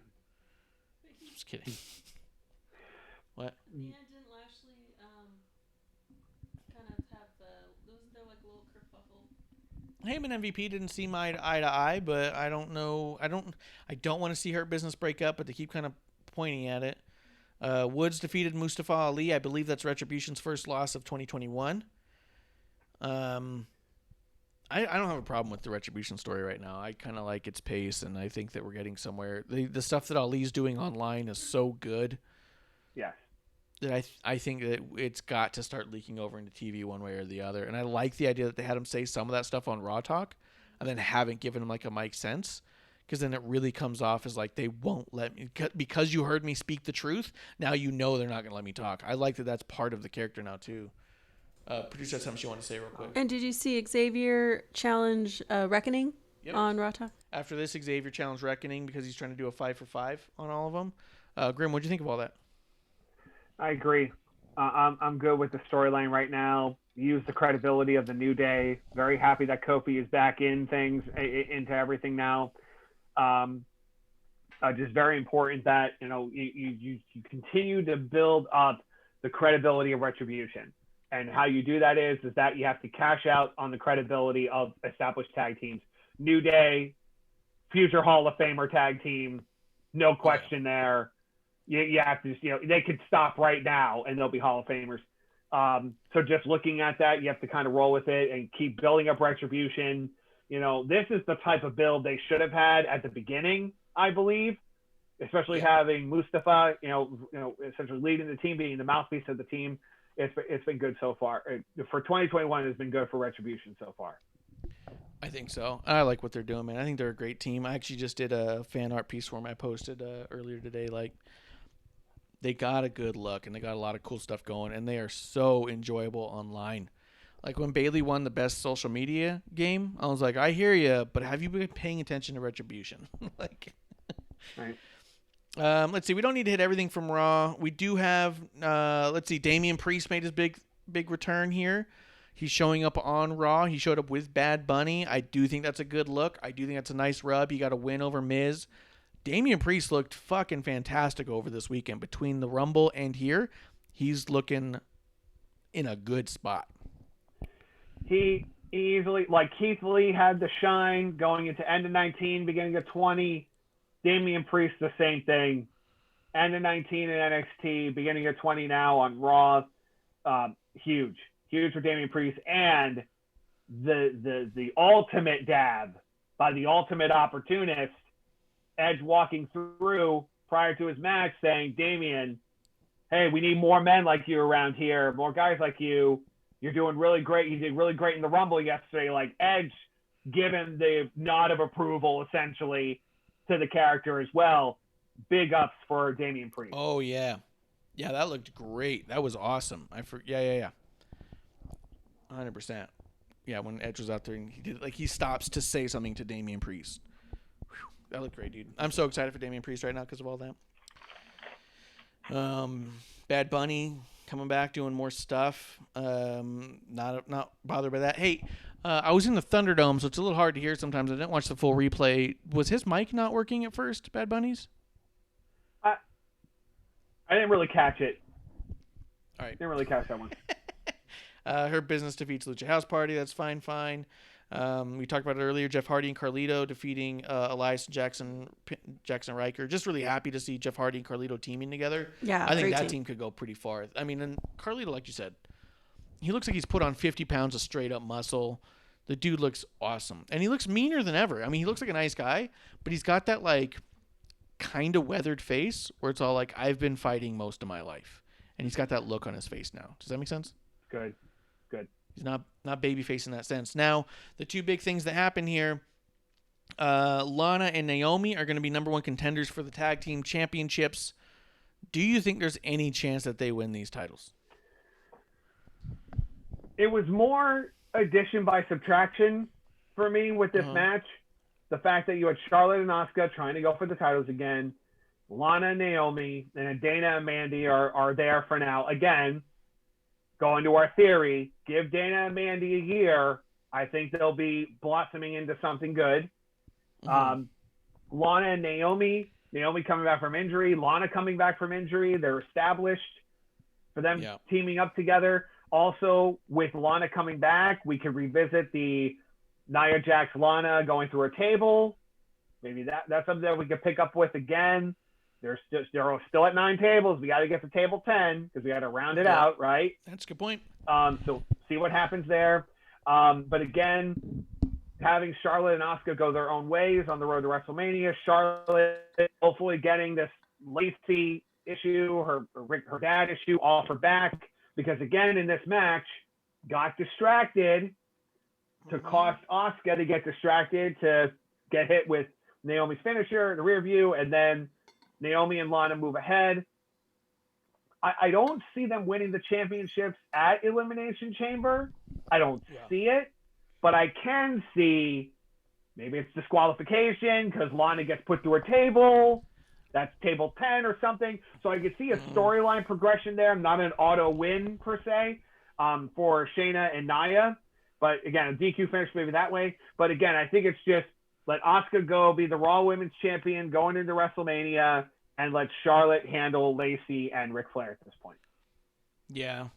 I really kind of wished it was Mandy and Dana, because I do think that throwing Naomi and Lana together, although I really like Lana's moment in the Royal Rumble where she got to eliminate Nia, that was really nice. And I was like, oh, here we go. Here's our payback.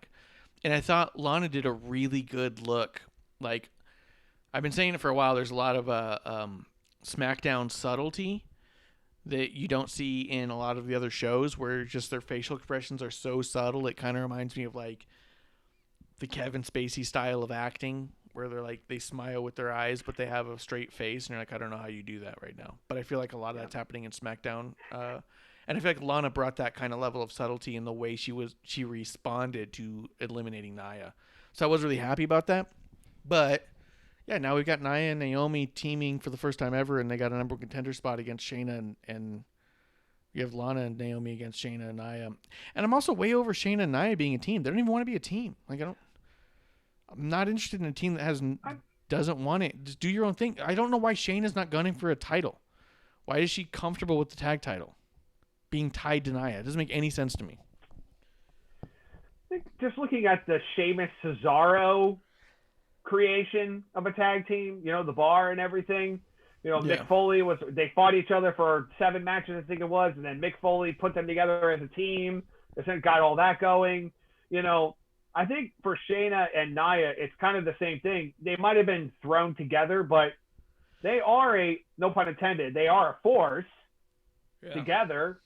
Nia with her size, and then Shayna with her MMA background. I mean, that's a dangerous duo, essentially. It just comes down to, they're a formidable team. Who are those contenders that are going to take it away from them? Again, Charlotte and Asuka took it away because Asuka's a badass, and then Charlotte is Charlotte. So that makes sense there. But outside of that, though, right now, I don't see a team that could do it. Perhaps, you look at Dakota Kai and Raquel Gonzalez, perhaps. Maybe there could be a championship that way. But again, like the women's titles haven't been on NXT. It's been a year, right? When Sasha faced Io on that one NXT last year or something. So, but not defended. I'll say the titles weren't defended on there. So outside of that, I don't see any viable contenders right now for the women's championship, except there's just challengers for Nia and Shayna to bowl through. I actually wouldn't be that upset if Lana and Naomi took the titles off of Nia and Shayna at Elimination Chamber. Or Fastlane even. But I think if that happens, then you end up with a Naomi-Lana kickoff tag match at Mania against like Riot Squad or Mandy Dana. What's up, producer? Yeah. I want a pair to hold the titles for a while, because at this point it feels like they're just bracelets. They're just being passed around to whoever can get a partner. Well, Shayna and Nia have held it ever since the Bayley-Sasha split. And then there was just a couple days there. There's a month in between there, so that way Charlotte could get her fucking Grand Slam plaque. But we'll see how it goes. I am curious. Like you said, it is nice to see them on a tag team story. And it would be nice to see Lana get even if it was a wonky pin over Nia and get the titles off of them. I think that would be nice for that. Apart from that, the only other thing, dude, Alexa Bliss versus Nikki Cross. How do you like the cut and cutouts? how do you like the cut and cutouts of her changing from Firefly Funhouse Alexa to Alexa Bliss Alexa? I'm not gonna lie, I would mark out if she turned into Alexa Glitter from NXT when she first joined NXT. That would be a nice callback. But, like, how do you like those cut in and cut outs? Like, I'm so torn on it because I love it. I think it's so interesting. I think they're doing it an awful lot.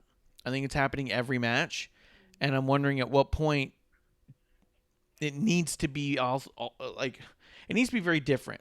She needs to do that and then come back as something that is like a Fiendish type thing, or just suddenly be the Fiend. Like, it needs to be a big change.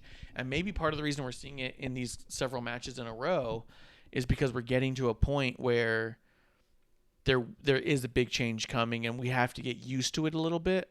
So it does wear off a little bit. So we go, okay, I know where this is going. So then when it's not what it's been, then it's the surprise. So I could see that. Especially when you consider Edge versus Orton at the very end of this match, how that ended with Alexa being on the top turnbuckle, spitting up probably blood all over the place. Like chocolate syrup. Looked kind of like chocolate syrup in that lighting, but It was blood. it was probably blood. It was blood. It was either blood or lava.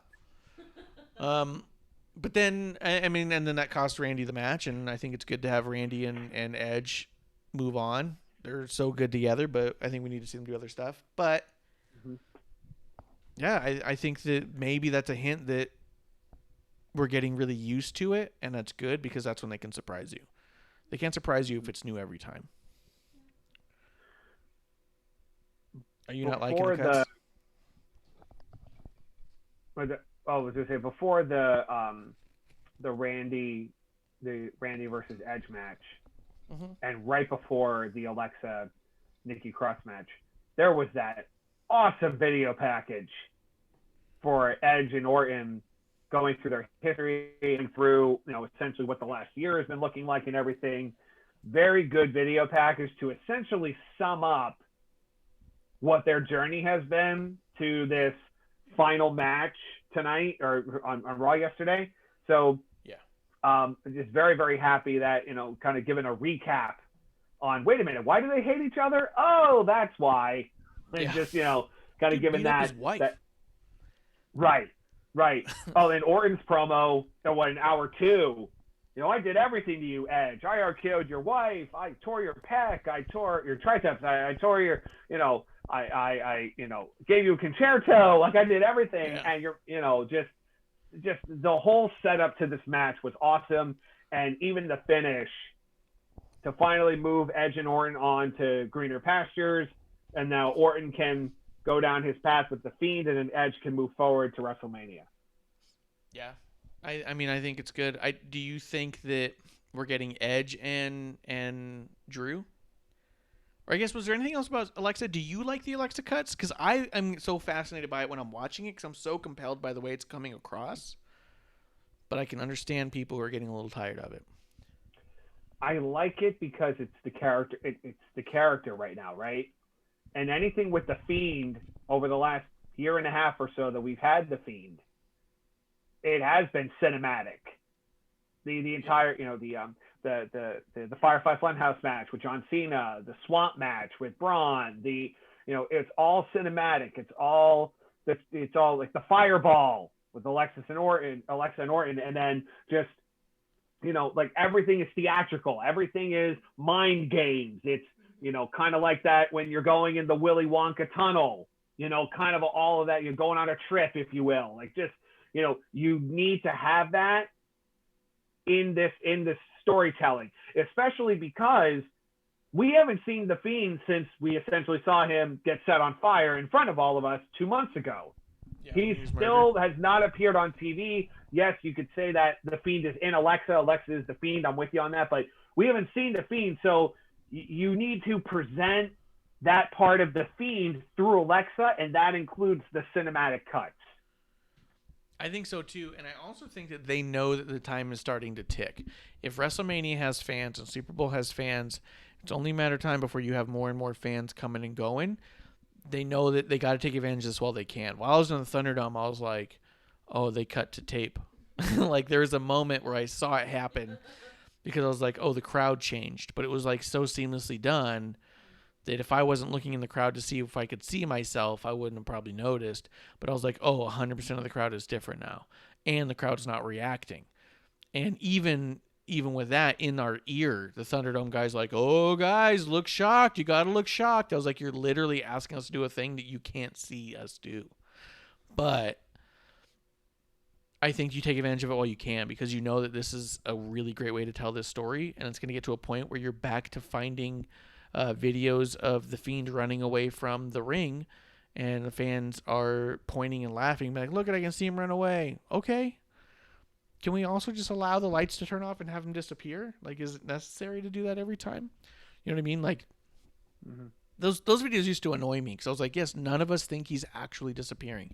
And I think that that's the other part of this is, like, none of us think she's actually becoming a different human there. But we're all allowed to just kind of be part of the show, right? Right. Absolutely. Enjoy it. Something you want to say real quick? Yeah, enjoy it. Enjoy it while you can. I think what they're trying to do is take advantage of that. Pretty something you want to say? I can get lost in Alexa being the victim, because in the past few weeks we saw, where she freaked out and is crying as regular Alexa and then flips back to being possessed by this, fiend or funhouse character. So to me, I totally get that. I can stick with it and get lost in it. But I was going to say Nikki, she's looking really good. She's looking really like in much better shape. But I am not into her new music, and I would really hope that they figure out a really great character for her, because I know she's so good. So I'm excited to see that, and I hope we do see that. Yeah, Nikki still feels not on even footing at all. Her music doesn't seem to fit. Her character seems to be kind of all over the place still. I do want to see some direction with Nikki's character. Have you seen those Instagram promos she's putting up about her being backstage and she's frustrated and she's sitting in the ring? I haven't seen all of them. I think I've seen one or two of them, but I know she's put out more than that. Right. The later one, she gets more and more revved up, like, the cameras keep coming around. I'm not happy. I know I could be better in 2021. Like, she's ramping herself up, so just, it gets more, there's more friction, if you will, as you go on in the video. That's good. I mean, I loved her Crazy Nikki so much. I showed that to some friends of mine who weren't wrestling fans when they'd asked me, like, oh, is there like why do you watch wrestling kind of a question? I was like, well, this happened last week. And I showed them the video of Nikki challenging Becky, where Becky's like, oh, who wants to come out? And then Nikki comes out and she goes, I'll play with you, Becky. She goes, oh, NXT's Twisted Sister. She goes, play with me, Becky. Let's play. And the way she's like looking off to the side and stuff. That's great. And my friends who don't watch wrestling at all went, oh, whoa, what happened after that? And so like, yeah, that's why I watch. It's those moments, right? But they took that away from Nikki and said, hey, how about you be giddy and drink coffee and just be Alexa's sidekick for a year and a half? And I'm like, no, you're crazy. So we'll see. I do want more for Nikki because she is that good and deserves that, I think. I think I was kind of, I don't think there's anything else that we didn't hit. But I mean, the blood coming out of her mouth makes me think that we are definitely getting to a point where she's going to appear and do the disappear thing, and people are going, oh, here she goes again doing this thing, and that's the very moment we go, oh my God, it's not that thing. Yeah. Anything you thought we missed, Grim? I think we hit it all. Again, just the match. Well, the match itself with Edge and Orton. So awesome. Good. I mean, obviously Edge, essentially, just because, hey, he lasted an hour in the Royal Rumble, getting beat up the whole time, so he really pushed that through. So Orton was taking advantage of that. I am good with Alexa costing Orton the match.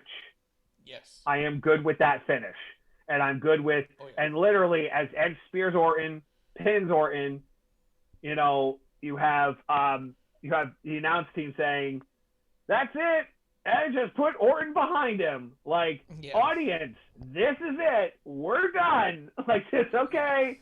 We're good. And now Orton can move on to the Fiend at this point. Just, you know, totally just, you know, a good match for what it was, to essentially move on with storylines. But it was a good final note to their feud, at least for right now. For sure. I agree. Are you bothered at all by Randy Orton not having burnt flesh anymore? That doesn't bother me like I've seen a lot of people get really upset about. No. If Kevin Owens can fall off of 90 feet of scaffolding and show up the next week, we're fine. Yeah, he's in a good spot. Producer had one more thing she wanted to bring up. I know we don't usually mention ratings, but it looks like Raw didn't do too horribly this week. It was like 1.89 million, which for having Bad Bunny on there and him having 1 billion views is pretty disappointing if you ask me. I was expecting it to be closer to the 83 million marker. Were you? No? All right. No, not 83. Yeah, the 83 mark is where I thought. I was like, hey, 1 billion's generous, but 83 seems reasonable, and anything less is kind of like, what are we doing here? That's funny. I will say this. I am actually excited about the idea of a true Sheamus and Drew McIntyre match, because Sheamus, in every match he's had since he's come back with this new Irish badass bar fighter look, has just been putting on brutal fights. And that's what he's doing now. I had a brief meet and greet with him shortly after that, and he just was talking about how he wants to bring that aggression back. And he was mentioning about how he doesn't know how many matches he's got left in him just because of his history, and he just wants he wants to be able to make sure that every match he has that same brutal feeling as the one before it in case it's his last. And I was like, that's really cool. And I feel like that's exactly what he's putting out there. And the idea of getting that out of Drew, because I haven't been feeling that in Drew's matches. I feel like he's doing what he's meant to be doing and going through the motions of it, and I don't think he's doing a bad job of it. I don't think he's putting on the kind of brutality that a Sheamus match is. So the idea of Sheamus and Drew doing that, I'm really fucking excited for. Sheamus will bring the mean out of McIntyre. Oh yeah, Yes. Like they literally have been best friends for 20 years. And those are the best matches. They know they're gonna beat the stuffing out of each other. It's gonna be great. There's gonna be red marks everywhere on them. It's gonna be awesome. And that's just a regular wrestling match. No steps, no stipulation, nothing like that. Just they don't need to. Yeah, they're just gonna bludgeon each other, and it's gonna be awesome TV. they could literally break one of each other's noses, and they would be laughing about it later. Dude, you broke my nose. Yeah, I did. You know what I mean? Like Over a pint. Yeah, and that's what I'm really excited for, is because as much as I give Drew McIntyre a hard time, I do think he's really good at what he's doing. I just am not behind his character as it's presented. I'm super behind Sheamus, so I know who I'm rooting for, and I just think the match is going to be dope. So I wanted to say that going into wherever we're going with it. I think that's going to be one to watch. Right. I think that we're ready for last call. What do you think? Sounds good to me. You want to give that WrestleMania sign a point again? Here we go. Oh, slowly. Well, we're finally on the road to WrestleMania. I'm here to rumble. Oh. That's right, guys. We are on the road to WrestleMania. Don't worry. Every one of our shows will remain to be our first show the whole road to WrestleMania. As we get there, WrestleMania will be our 2-year anniversary of episode 1s. And thank you, Kuro, for hosting us. Thank you, Kuro, for coming through and hosting us at the end. Little late there, 5 minutes ago, but That's all right. It's all good. It's all good. Cool. Guys, Grim, tell them where they can find you at if they want to follow you. Follow me at ABOMB Express without the E. ABOMBXPRESS for Instagram. Yep, take the E out, they say, on the T-shirts. Right? Wasn't that the thing?